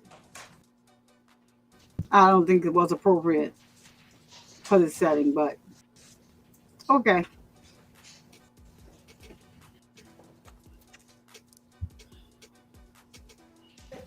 Captain Mahan, you were just saying you reviewed that. What times are of relevance in this footage? Like the actual time of the of when you see Jaylee. Okay, so it's going to be on the 8th at 4:01 a.m. You'll see him exit the apartment, and then in the parking lot leaving. You'll see him return to the parking lot around 4:39 a.m. At 4:40-ish, you'll see him at the apartment door going back in, and you'll see his final exit around 5:58, 6 o'clock that morning.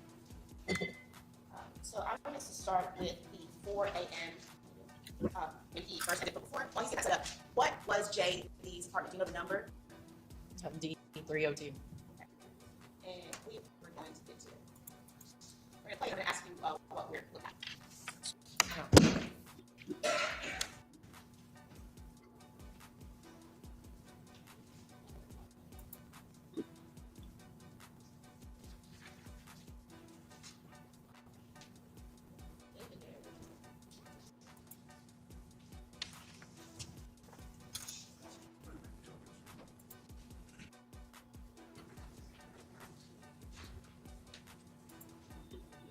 So who was that coming out of the apartment? That is Jaylee, and that's the apartment where the pumpkins are, and that's where he lived.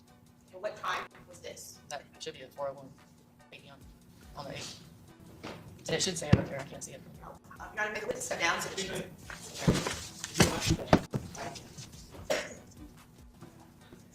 make sure you sort of project your voice towards the court reporter so that you can hear. The date and time is here. Jaylee. Okay. And what was he wearing when he left his apartment at that time?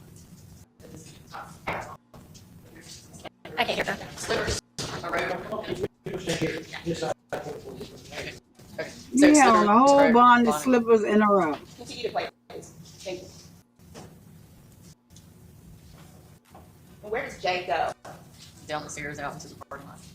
We go to the other camera view.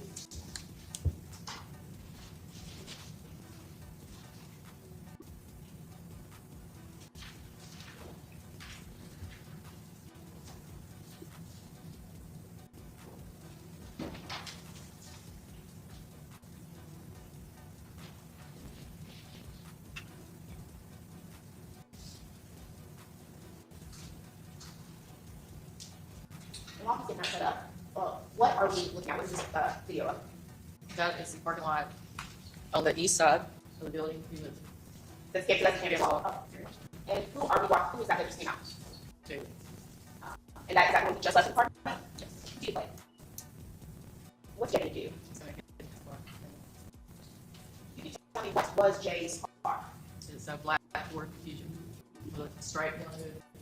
What was his tag? Jay Lee 1.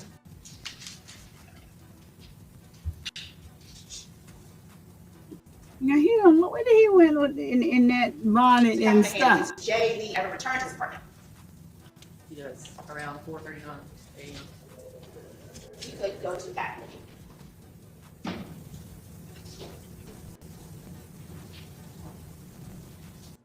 Sure, where Jay Lee went looking like? Okay, tell me what we're gonna see. You'll see Jay Lee pull in the park. Is that Jay Lee's car that we're looking at? Pull up.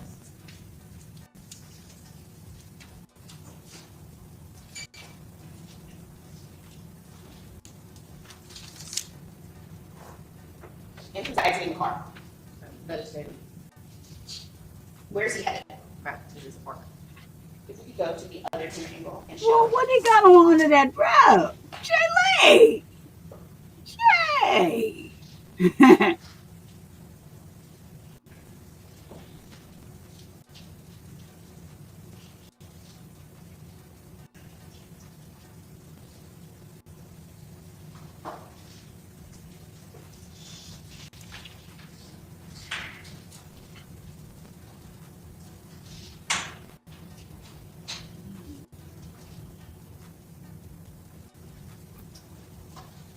So he was going for like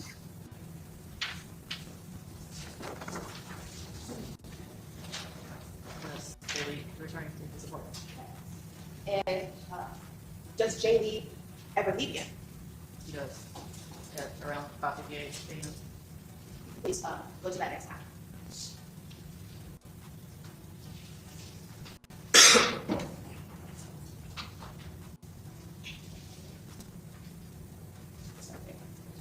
Thank you. And this one you'll see he's like on his hall. Pause. Sorry. Pause. What's notable about, first of all, who came out of the apartment? Jay Lee, you know, he's in the park. His hall. And what was notable that you said we were supposed to look for? That's all. And it's notable that he was the lead as far as the assault suspect. And we got this part. Objection. She said something about the phone.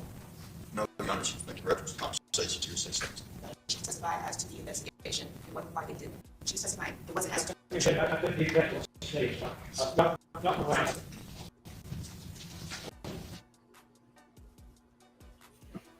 okay, so they did an investigation and he was talking to the defendant, and he upset that she said that.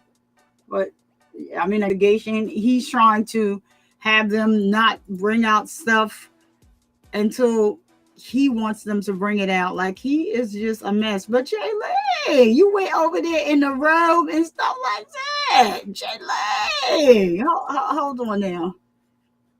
Y'all, let me bring it back over. I just want to skip past any dead spots. Jay Lee.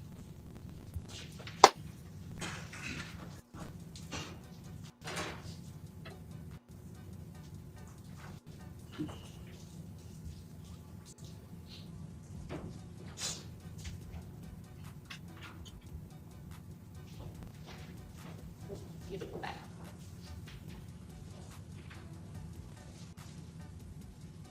Oh,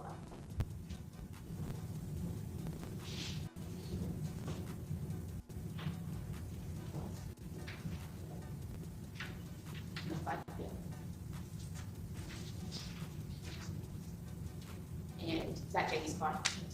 Yes.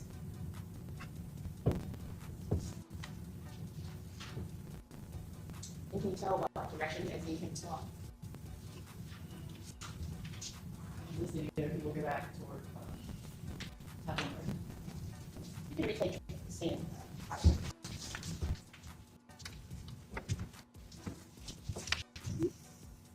Happens, and of course, this was an investigation into Jay's disappearance.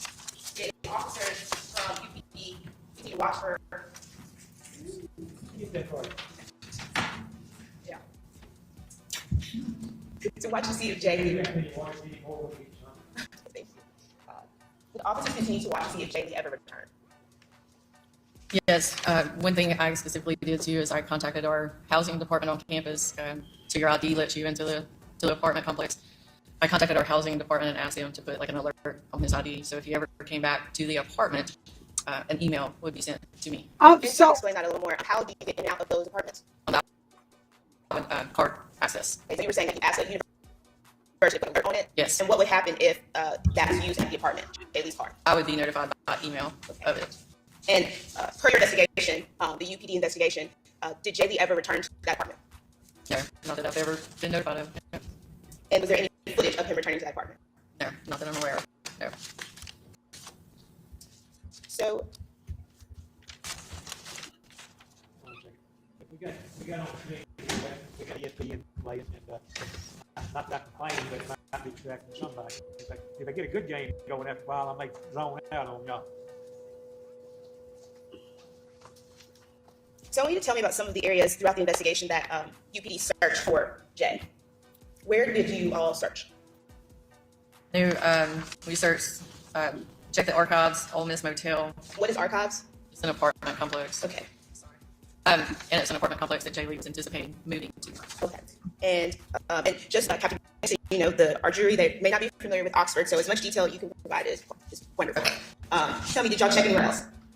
Yes, I'm trying to find it. Obviously, we continue to check on campus, parking lots, all areas on campus.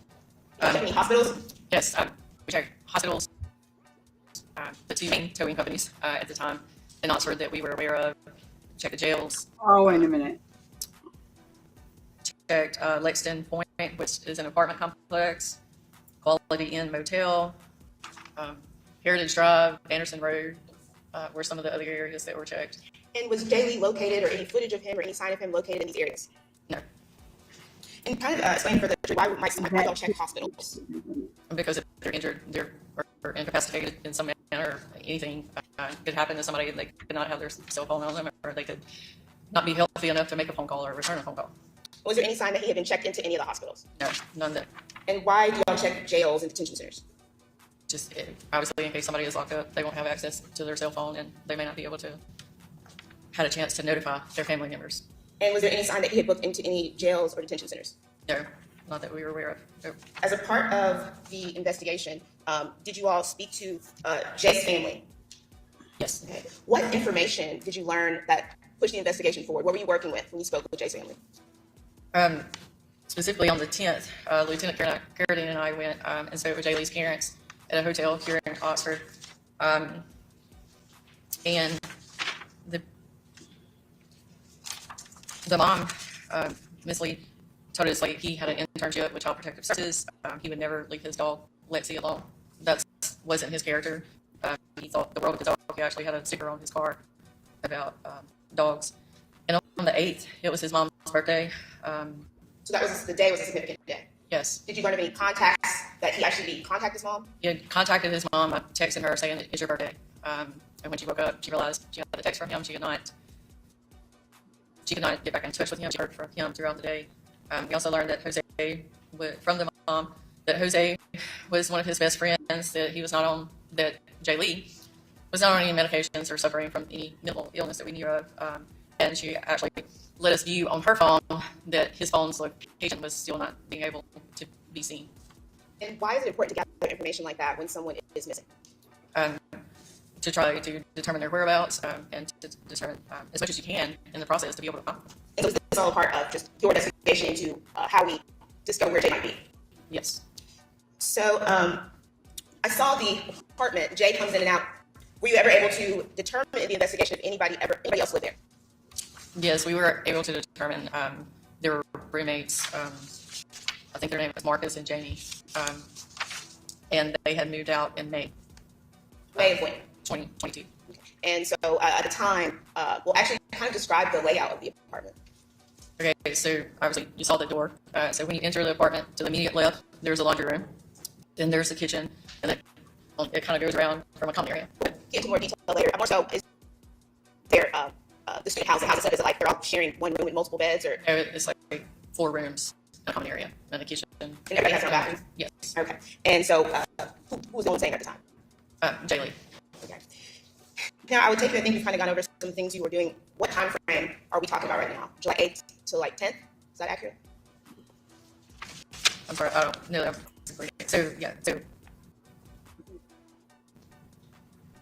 on July 10th, we actually conducted a search warrant of this apartment. Okay. And was the dog there at that time? The dog,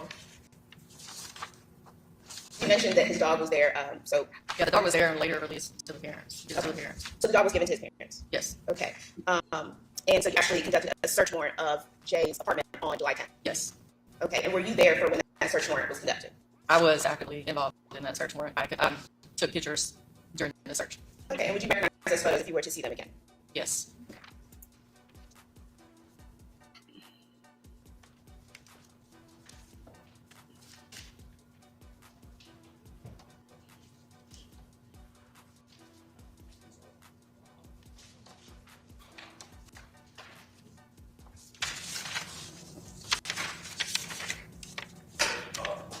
Notwithstanding my previous objection, I have no objection. You guys positive for allowed. Since you nothing positive, I think it'd be best anyway. Go ahead and let her identify them and then mark them, okay? Can I have first witness? She's not identified. I'm okay with her.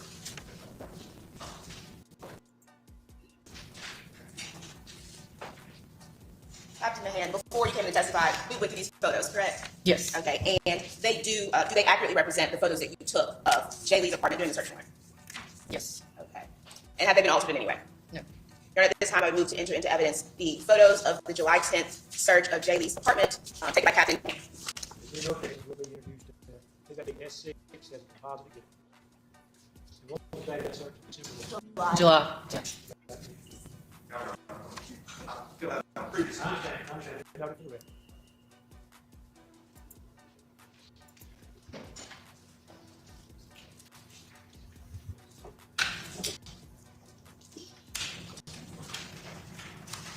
And I published the jury. You may. Everybody put on the jury? Everything's ready? Let me know, okay?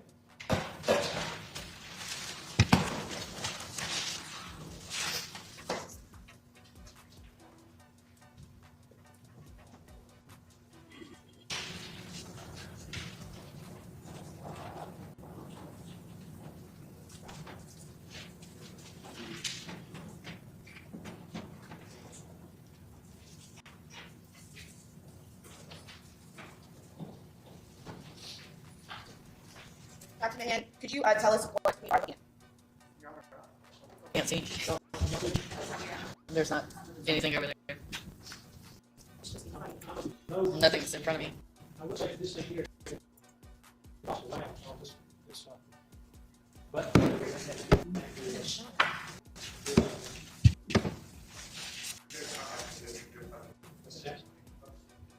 we focused names very over. I had are we good about Gary Ray? Yes. Anything? Just like now. Just range by now. Then put out on the The defense is acting like this is a preliminary hearing. This is a trial. James is still not up. Now he's not up, huh? No. It's black. It'll come up in just a It's, second. okay. Or the judge is also doing a like it's weird. Is he smiling today after we found out you was giving you what? Is he smiling today because he was smiling yesterday? think I'm everybody- just saying. Because he was giving some. He was giving some. How do I make those arrows disappear? Can y'all see those He arrows? was very arrogant day one. Somebody's doing Here something. we go. Okay. Captain Mahan, what are we looking at? The outside. And make sure to speak up. The outside of this thing even more. Campus Walk, Building D. Okay. And just describe to me what we're looking at. What about this? Stairway leading up.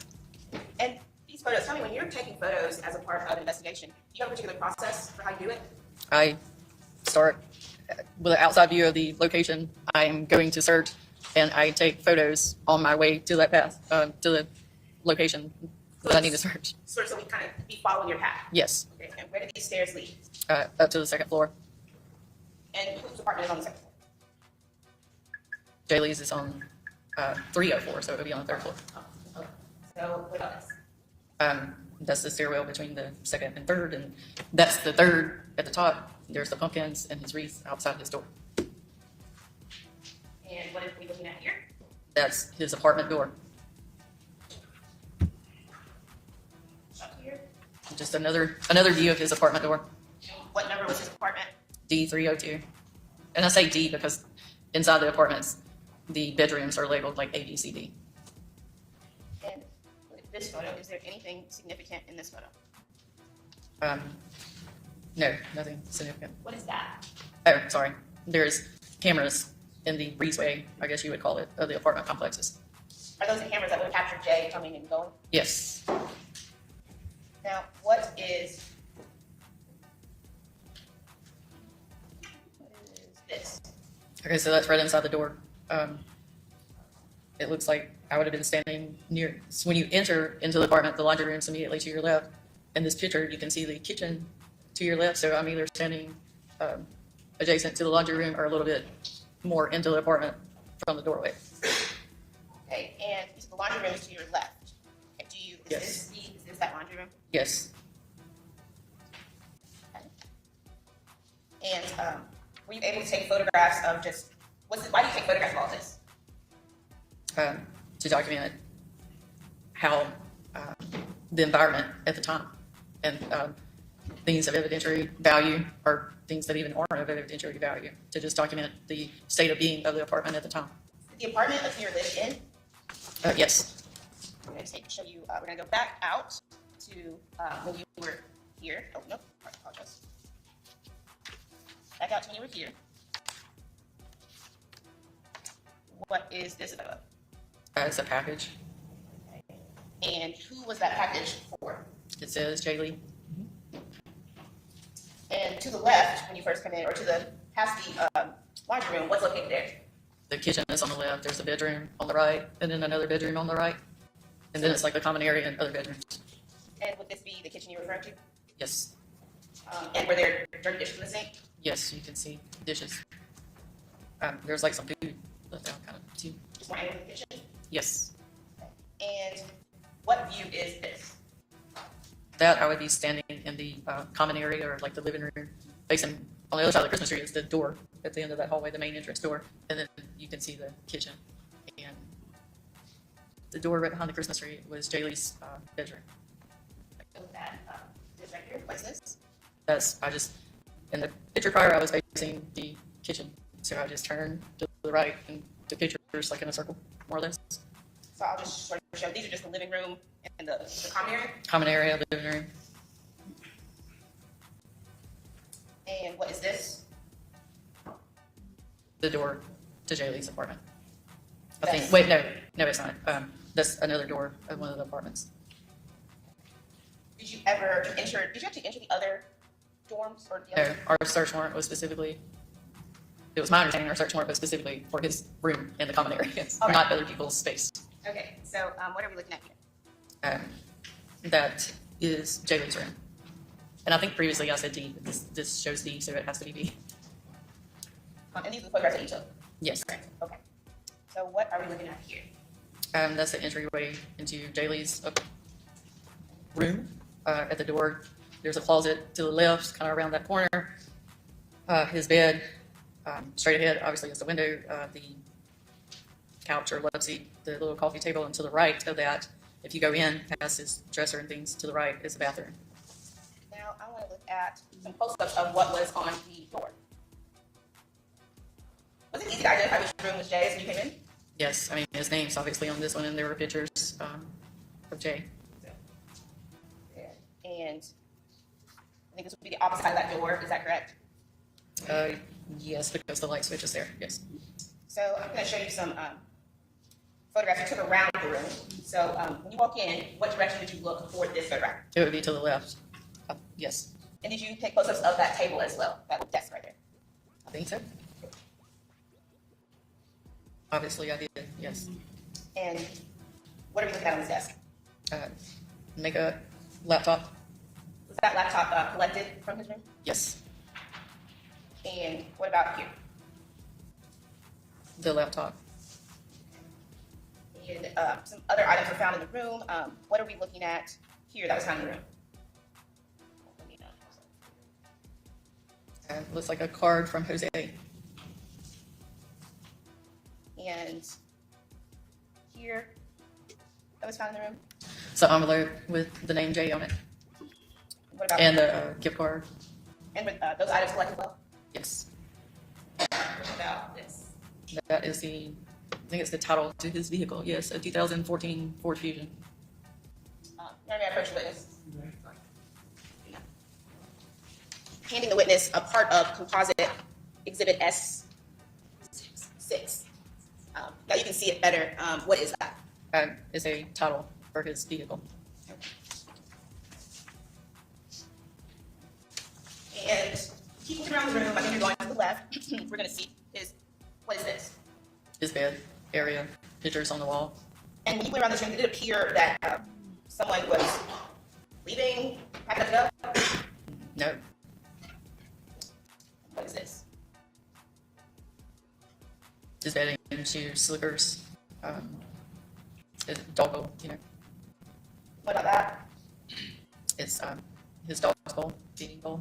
And earlier you were talking about there being a little couch. Is that like the couch and coffee table that's in there? That's the coffee table, and I think the couch is on the other side. You can see it in this one, and And, the bathroom to the right. and where is this? Up underneath his bed. His bed was raised. And what about this? The coffee table. And you said the bathroom is where? You can see it in this picture. It's kind of to the right. You can see the doorway. Right there. Yes, Okay. And you took pictures in there as well, correct? I think so. That be his bathroom. Yes, And what are we looking at here? it's still in the bathroom. You can see the commode. It's just the storage over the commode area. Personal hygiene items. And do you do the same process? You just go around. I just take a circular to capture a full view of what's there. So would these be the next ones that I'm showing as part of composite S6, just that circle you make in the bathroom? Yes, from the pictures you're going, I would have stepped in the bathroom and started from the left and circled around and took pictures. And were there still a lot of personal care items around? Yes, So just hairbrushes, straightening irons, things of that nature? yes, everything. And what about this? Yeah, that's back. Okay. Cleaning And, supplies in the tub and personal hygiene items. I'm sorry, can you repeat it? I'm sorry, cleaning items, the tub, personal hygiene items. And what about this? That's the closet. It's got a mirror on the doors. I forgot to show this picture from outside the room, so tell me what we're looking at here. What's on the wall? Pictures, I think one of them was a family photograph, if I remember correctly. And his graduation regalia. I think I want to make sure you took pictures of the entire room and then, oh, forgot this one. This is just, what are we looking at here? The refrigerator. Is that in Jay's room? Yes, because it's the door. I mean, it'd be immediately after you walk through the door to the right. And what is this? His closet, the closet in the room. Did it appear that there was anything packed up? No, And actually, that's the bottom of the closet, the top of the closet, what are we looking at here? personal items, clothing. What Looks is like that? I can't even think of it, like a luggage. And one more thing, what is that a picture of? Personal hygiene items, cologne, perfume, deodorants, body spray, lotion, What about this view? I would have been standing in the room, and that would have been back out. Speak up, back. Sorry, I would have been standing in the room, and that's back toward his door and entryway. And what's that behind the door? It's like a backpack or backpack. Okay, Captain Mahan.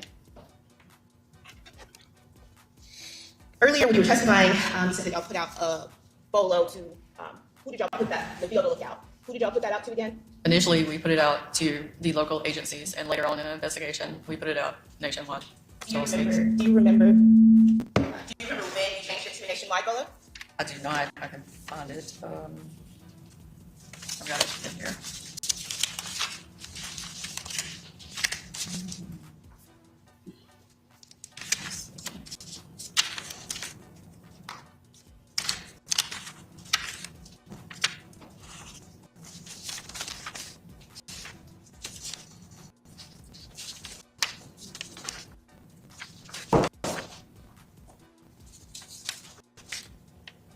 Something I failed to mention while I'm looking for that too was that on the 10th we also when we were looking for the vehicle, we also called Homeland Security to enter the tag number into their state system so they could so we all could be notified if the vehicle was traveling on the highways that have cameras. Explain to me what that is. When you give the vehicle tag to Homeland Security, what happens? What they do? You're supposed to be able to put it into a system like when you cross some state lines and stuff, there's tag readers and it captures tag information. So we would have been notified if his vehicle was out traveling. So on July 10th, you all were, y'all still hadn't located his vehicle. Is that correct? On my dates. Let's see.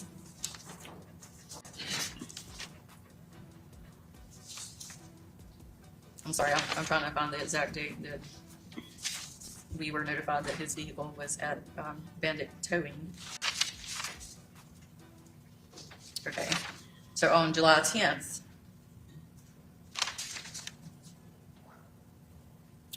around 9 p.m., the vehicle was reported to us. We got a phone call about the vehicle. A tow truck driver said it was at Bandit Towing. Okay, so kind of walk me through that. How, I know you all had put the bolo out to the local law enforcement agency, but how did the tow truck driver know that you all were looking for Jay Lee? Because in the initial part of the investigation, prior to the vehicle being found, we were looking for the vehicle and continuing to look for Jay Lee. We, the university put out a press release with the vehicle information, and when the tow truck driver saw the press release, he called our dispatch center. I'm with you. Called me. Here's the. So the press release put out. We put it out over social media. We called Officer Police Department, asked them to put it out, the county, asked them to put it out on their social media pages. I think it eventually ended up on the public relations department on campus would have coordinated that. Is it safe to say everywhere, this press release? Yes. And so, and I apologize. I'm sorry. I've got a note here of the Bolo Nation one. I was trying to find it in the report where it speaks of it. Well, while you're looking for that, Captain Mahan, you stated just now that you got notification by 9 p.m. on the 10th that Jay Lee's car was at Bandit Towing. Would that be correct? Yes. Okay. Upon finding out that Jay Lee's car was at Bandit Towing, did you all do anything from there? Yes. Be right back. That was the actual vehicle we were looking for. And were you, so basically the person called you and said, I didn't have the car, and y'all went out to confirm? Yes. Did you confirm that it was his car? Yes. Okay. And did you get information as part of your investigation from Bandit Towing that when that car towed and where it was towed from? Yes.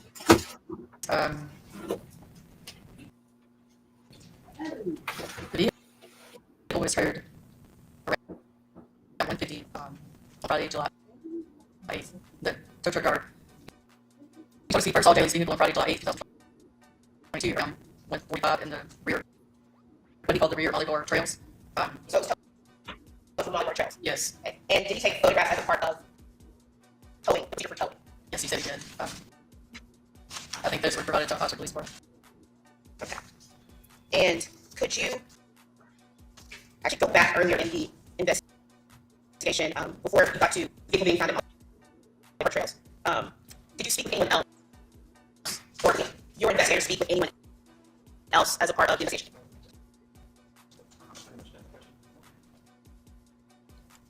As a part of your investigation, earlier before you found out that the car didn't tow by the end of towing on the 10th, was anyone else spoken to in regards to the disappearance of Jay Lee? Before the car was towed, or before we learned today. So you spoke with Jose, and I believe you said that Jose was his best friend, that's club, right? And did you all earlier talk about your phone? So you all spoke with Khalid. Khalid, yes. Khalid, or Khalid, yes. So as a part of the investigation, what did you learn from Khalid? And when did you speak with him? When was he spoken to?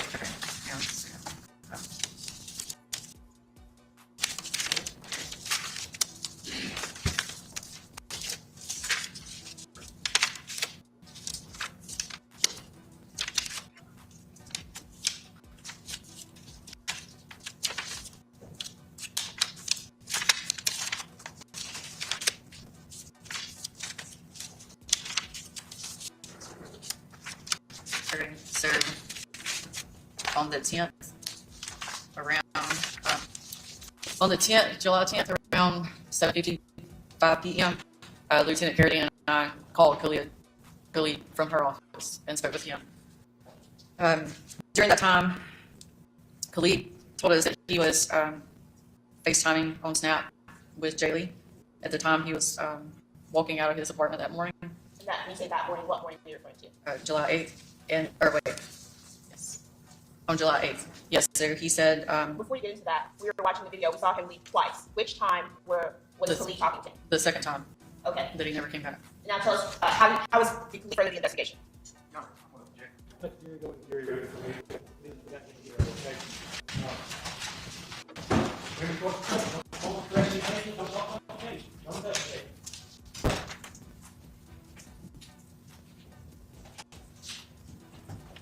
Take a minute break, see.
All right, y'all. Sorry, I had to step off for 1 second. I'm back.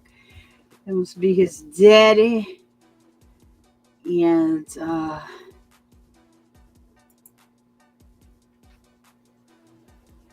that must be his.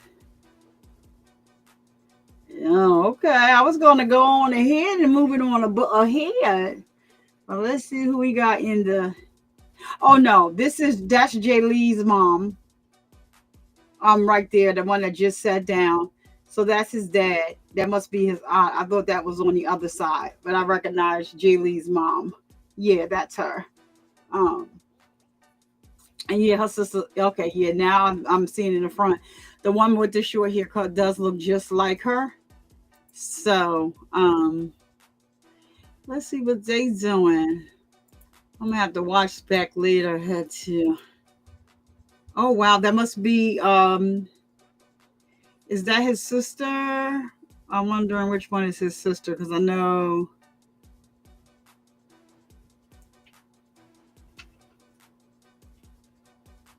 And that's the family over here for.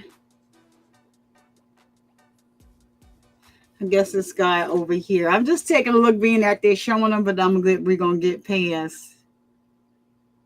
Wow. They got they got that camera on your phone, girl. So I want to say that's his dad with the glasses on. I really, really was planning on just watching the testimony of Jay Lee's mother, father, and the defense, his father and his grandfather. I know that they testified, but when we started getting into this thing, it was just like, wow. So we continued to watch. So I'm just watching because I know yesterday they put the camera on him. He thought that yeah, that's Jay's family on the other side that we just saw. The mother was with the next to the young lady with the short haircut. They look alike when she turned around. She's just a little, darker than his mom. On the other side, behind what is his name? Child, he is nameless to me for real. Let me get his name, y'all. Harrington is his family on the other side. So I just wanted to, keep it to take a look at that, but I'm going to go ahead and take it off and fast forward past all of this. I had to step off for a minute, and so they're going back to Captain on the stand.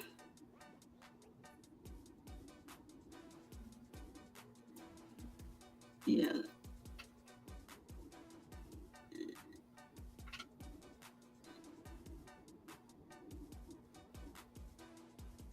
Oh, okay. So here they go again with this.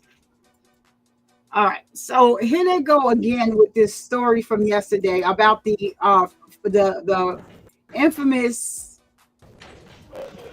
fight where it was brought out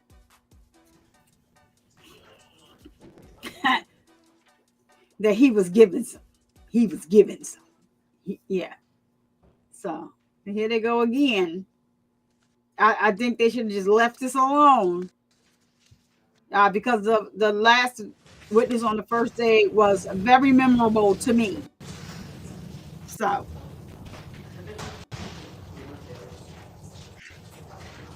right, let's get her back up and get back to work.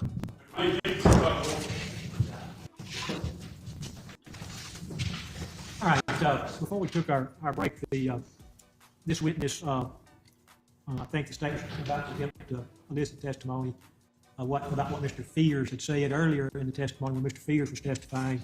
The court, the statement proffered by Mr. Fears earlier was that he was on the phone with Jay Lee early in the morning. He was going to, his plan was to go see somebody, some unnamed person for activities, and that they'd had a fight earlier. I believe was basically at that time the court ruled that as an exception, that statement would be hearsay, that as an exception to the hearsay rule, that Mr. Fears could testify about what Mr. Jay Lee's plans were as an exception to the hearsay rule. And through that witness, Mr. Fears excluded the testimony of concerning the portion of the statement that they had a fight earlier or something to that effect. But I did open in this state asked that they would attempt again through another witness, which I assume this witness, to introduce that portion of the statement about the fight earlier. Mr. Poor ran seeing that was coming down the pipes, was beginning to object, and I have sent the jury out for determination, which I assume is the admissibility or non-admissibility of that statement concerning the fight earlier. Would that be a good summary of where we're at? He want to take it a little further. He don't want Argument, yeah, argument. Okay, one man's argument, another man's fight. All right. The gist of it. There's been difficulties anyway. Is sure you have filed you have noted your objection. I'll hear from you first. I'll give you an opportunity to state your objection. Reiterate the same objection that I had earlier. The same objection that the hearsay doesn't fall under the present sense impression as would be. I have previously determined it is hearsay, and whether or not and I previously determined that that particular portion of the statement did not fall under the motive, plan, exception to the hearsay rule. I'll state indicated they with this witness try to attempt to make another exception to the hearsay rule is the way I get it. So I understand your objection. The court is finding it is hearsay. We can come back and argue whether there's an exception to the hearsay rule or not. And I'll give the state an opportunity to voice their opinion whether there's an exception and give you an opportunity to respond as why it's not an exception. All right, I'll hear from you on why. So if he, the fight part of it. Well, why are we ruling on the other part again, though? Yes, Your Honor. The state's argument is that the statement from that she heard is not hearsay. Remember, Mr. Fears was talking about 2 interviews. Do you remember he was talking about 2 interviews? The recorded one and the non-recorded one. Okay. The non-recorded one is the one that we're referring to here. In the non-recorded statement, this is the early stages of the investigation, and they're gathering information to see what they might need to do, how they might need to do it. This is what leads to them, the officer Ben Douglas, getting to get search warrants for Jay Lee's accounts, because Mr. Fears tells them that Jay Lee said he was. Mr. Fears tells them that Jay Lee said he was going to meet with someone who he had previously blocked and he had met with earlier. And that's why and that he was on the phone. So they were getting search warrants to see where he's going, if they can find that person. That is how the investigation moves forward. And I do have a case in regards to this, Your Honor, which is that statements made to police in the course of the investigation that further the investigation are not hearsay. The site I would cite to is Butler v. State, 75. I'm familiar with Butler. It's a good one anyway. Go ahead. 758 Southern 2nd, 1063. In that case, the victim testified regarding what happened, specifics about what happened, or didn't testify. The officer testified what the victim said about what happened in the crime. The officer was testifying to that. Here, we're talking about what they used to further their investigation. Further, let me interrupt just 1 second. If you would pull up Butler for me, I'll refresh my memory while we're going. Okay. Further, Your Honor, the statement, we're not offering it for the truth of the matter. We're not offering it to say that the defendant, that we actually can't even say anything about the defendant with that statement, because it's just saying that Jay Lee was going to meet somebody. It doesn't even refer to the defendant at all. There's not even a confrontation issue if you think about it in that way. But what I would say, Your Honor, is that statements made to officers in the course of their investigation are not hearsay, and that's what she's going to testify to as they move forward with the investigation. And in the Butler case, they go through that. There was one point, but it's slipping my head right now, Your Honor. I believe that's it.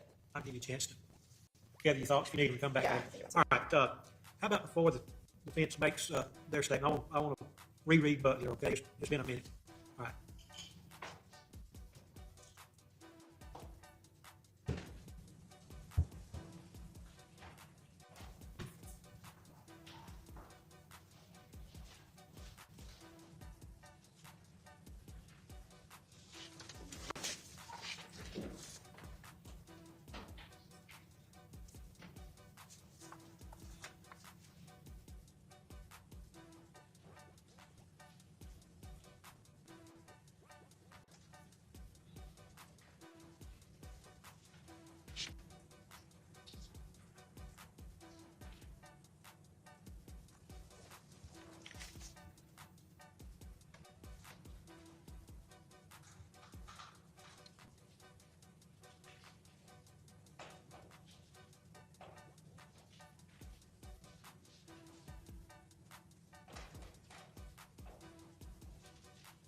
I'll bear with you.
All right.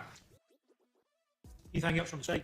I would just offer, Your Honor, that just like in Butler, we are not having a statement to show that Jay Lee was going to meet somebody he thought. We are offering office information to the police because he thought it might be helpful and why they used it, which was then they start issuing search warrants. The Douglas issued search warrants.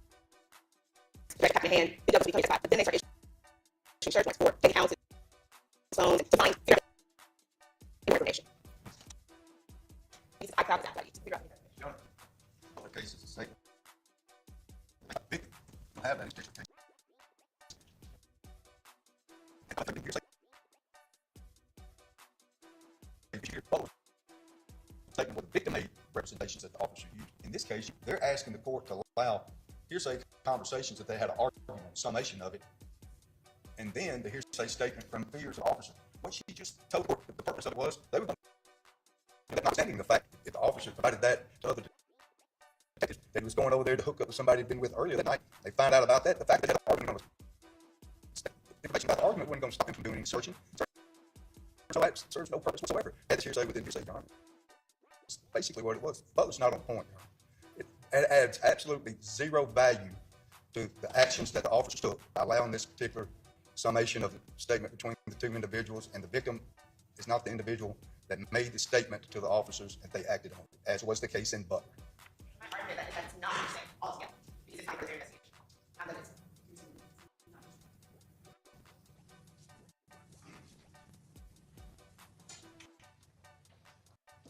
This is a tough one. Problems appointed. Same place, with or out, with or without the extra incentive. Oh, get hard.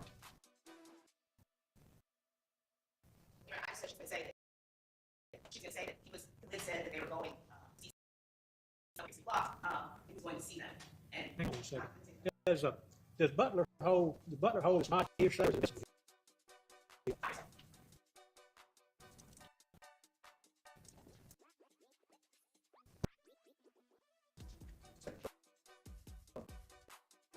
I don't think that makes a difference who's from. Because to the extent asking his fears, and he is characterizing these conversations that the victim gave him with another person. That is not Butler. That is not on point with that.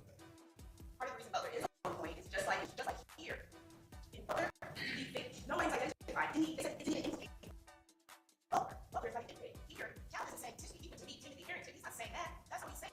He's saying the victim it's something to say that Jay went to meet. Offered to say, oh, this is how we proceeded and why we proceeded that way. They're going to do that regardless of the hearsay, double hearsay statement.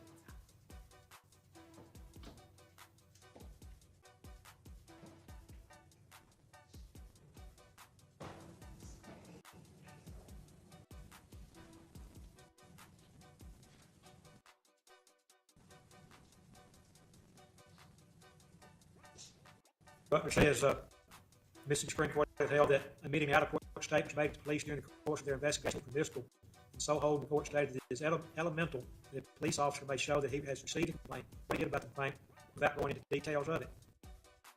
Swindle, a police officer testified about a tip received from an informant. The court held that a police officer testimony about a tip received from an informant is admissible to the extent required to show when an officer acted and was at a particular place at a particular time.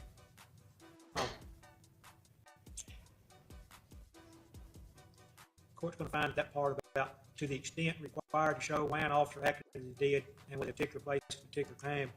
In this case,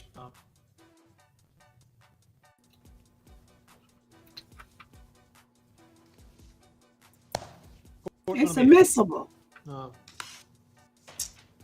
The heck they crying about? I'll let you make any further objection. I understand it's important issue. I'll let you make any other further record that you like anyway. I have a problem with the scenario where the tip is made that we acted on a tip.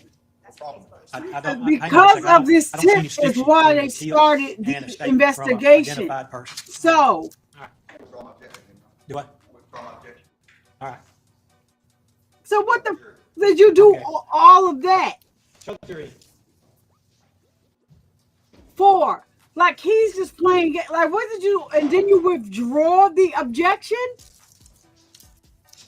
So it is because of what. You know, the witness that was on the stand said yesterday, the last witness is the reason why they started looking at this young man. So it is admissible, and it came through this officer. But I guarantee you, well, we already know that it's a new trial. But Everybody good on the the jury? fact that it wasn't recorded, I believe that it would be a problem on appeal. That's what I How think. much longer do you think you got with this witness? Not much longer, Your Honor. I don't believe much We're longer. going to try to finish direct examination and then take up cross before after lunch. All right, go ahead. All right, thanks, sir. You may proceed. Yes, Captain Mahan, I believe we were talking about you all met with Khalid on the 10th of July, 2022. What did you learn in that conversation with Khalid that helped further the investigation? Yes, we called Khalid on July 10th. Khalid had actually called our dispatch and informed our dispatch that he was the person on the phone That is with his name. Jaylee when he was leaving his apartment. He said he was FaceTiming with Jaylee on Snapchat when he was walking out of his apartment. He told us it was around 5:58 in the morning on July 8th. He told us that Jaylee had told him that approximately 2 hours before he had had a hookup and he had ended up blocking this person on social media because Khalid told us that Jaylee had told him that he and the person. Don't approach it.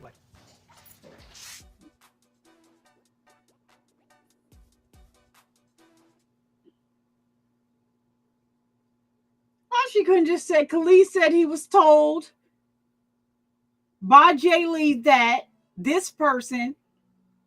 Why you were just saying it all confusing? And please just tell us what you learned from Khalid about where Jaylee was going on July 8th when Come on now. He was going back to meet an individual he had previously had a hookup with.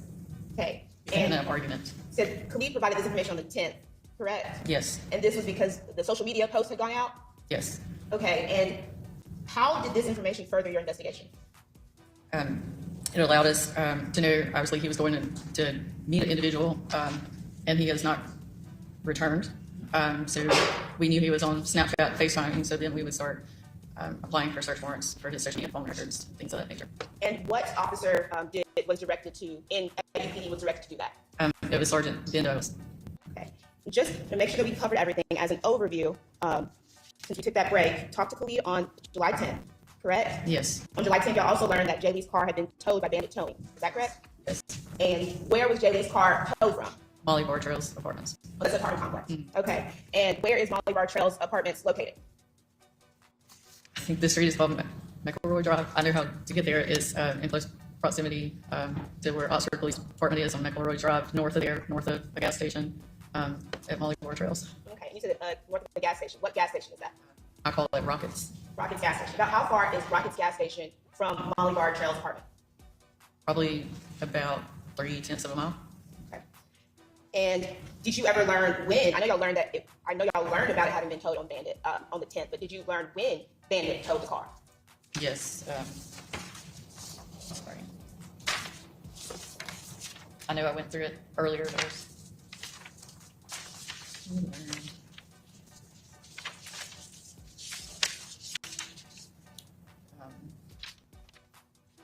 You asked when the car was towed, right? Yes. At 1:50 on the 8th. On July 8th? Yes. From Molly Bar Trails apartment? Yes. Okay. Brief indulgence.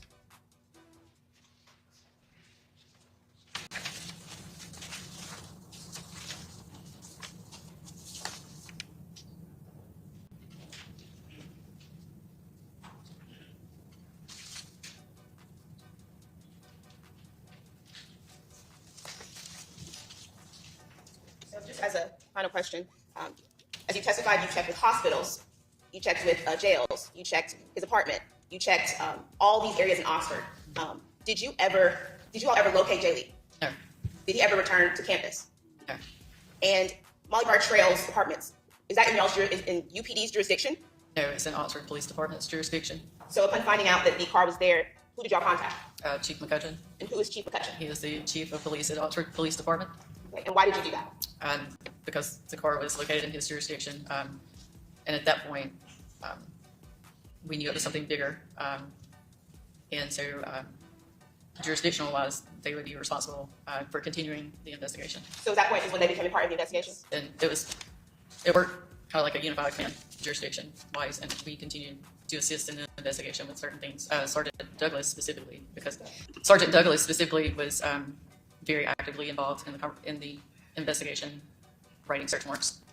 So at that time, would it be fair to say that Oxford Police Department sort of started to lead, but you all continued to assist? Yes. Okay. No further questions. Captain, here we go. Wait, thanks a lot. We'll take a long break now. All right. So they're going to take a lunch break. Oh, hold on. Let me put that back. I'm sorry. Let me put him back on the screen, y'all, because he's over there saying what? He was bent over there. Well, let's just see if he's still smiling, y'all. I almost let him go. Oh yeah, they're not really showing anything. So, guys, so that is the testimony of Captain Jamie Mahan on direct. They're going to cross after lunch. So we're going to pick back up there tomorrow. I was done for from the live yesterday. Who knows with the defense how long that they will try and go. And, the stunts that they're trying to prove, they're trying to get everything thrown out. Of court, because, it does not look well for their client, and it does not seem that he's smiling all that well, all that much today. So it could be his attorneys told him to not smile as much. His family could have told him, listen, or he could just have realized yesterday, like, oh, well, the world knows that I was given some. Okay. So we're going to pick back up with that tomorrow. And you guys know that I end all of my shows the same way, by bringing awareness that men do get breast cancer too. And don't hold me till tomorrow. I don't want to, promise something that I might not be able to. It depends on what's going on with my mom. Thank you for all the well wishes. Regarding her, she is really doing her thing.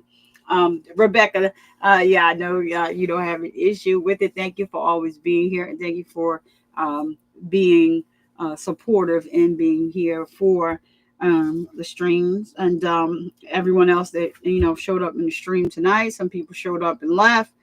They are, in the bushes. They don't, hop out, and that's fine. I love everyone that, comes and sits in the bushes as well. Just make sure that you're hitting that like button. It doesn't tell me who you are. It's not like Facebook or Instagram or Twitter, that which tells you who likes the video. Shout out to anybody that is watching over on Twitter. I appreciate you guys so much. And like I said, if you get a chance one day, come on over to YouTube. And I do see that some of you are coming over and, giving me a view at least. I appreciate you all for that. But some people just like being on Twitter better than they like being on YouTube. I mean, it's just, a given.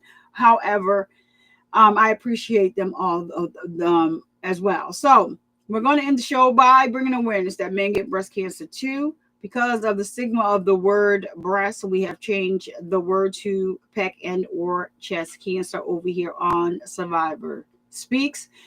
So let's continue to end the stigma and bring awareness that men get breast cancer also. And to my ladies, please make sure that you're getting your mammograms, filling on your boobies to make sure that you are all right. All right. And don't you dare let anyone come into your house and disturb the peace that passes all understanding. I am Survivor Speaks. I'll see you guys in the next live stream. So like we could finish going over this case, and Miss Rebecca cried. I still know that we are going to go over that Kizziah Harris, those text messages again. Look, I just, this case here is just like a really good one, and it's really close to home for you. Not too far. I'm not sure what your schedule is, but maybe you can get a Rule 22 for when this case restarts. That means, because, yeah, you want to Rule 22, you may be able to, video it. Maybe we can live stream it. We don't have to live stream it from another. Ooh, that would be great. But anywho, it's a lot that, so I'm just like putting it out there, or even go to the trial. But if you don't have that Rule 22 in place, you won't be able to video record. I know they don't like let you bring, they let your electronics into the court, but they tell you to turn them off a lot of times. So what with the rule for applying for a Rule 22, that means that they give you a media badge, and yeah, and you can record. But that's just an idea. Maybe you want to go and sit through a trial, because the trial is open to the public. So this is a good one. I mean, this one is a really, really good trial. Very interesting. So, and to anyone out there that's new watching in the bushes tonight and you haven't been here, you notice the subtle changes that are made in the studio. I'm going to make a few minor changes, here or there as we move forward. So as people support the show, I'll put it back into the platform. But shout out to this channel sponsor for today, Lynn Ali. Thank you so much for the super sticker. I appreciate you. And for anybody that is watching, just hitting that like button for the free 99 is showing great support for the show and for being here. And Miss Rebecca Cry, thank you for always coming in the beginning. Now we got the notifications coming again and rocking out with me. I do appreciate you greatly for that, more than you know. Oh, yeah, check it out, Miss Rebecca. Come on now, let me know. Let me know that. Let me drop my email address again. So even if you do get to record it, you can actually live stream it. We'll see. So let me just drop my email in the chat once more. Yeah, see, but it's not till October, so I mean, it's going to be cold out there again. It's just going to be cold. But yeah, anyway, so just that one right there. But even if you don't, we'll catch it either way. Like I said, so they just said October 2025. We know that the Kizziah Harris trial is starting on October 6th with jury selection. So, like I said, I may have to do a twofer. And we'll see. We will see.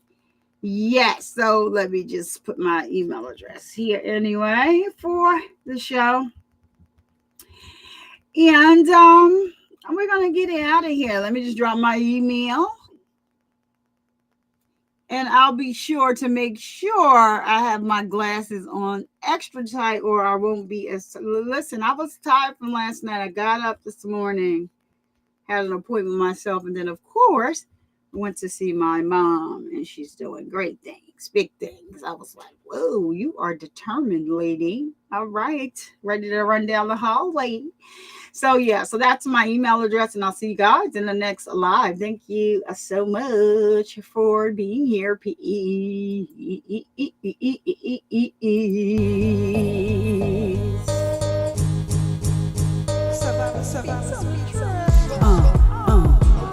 Survivor Speaks is the name at the end of the day. People love me or hate me, I don't care either way. Breast cancer busted through like a leaf in the night. A cancer's ass was knocked out before the end of the fight. A champion coming through, knocking everything out. This is hard if you see, I do nothing for clout. Just like cancer, I'll let nothing take me out. So be respectful when you step foot inside of my house.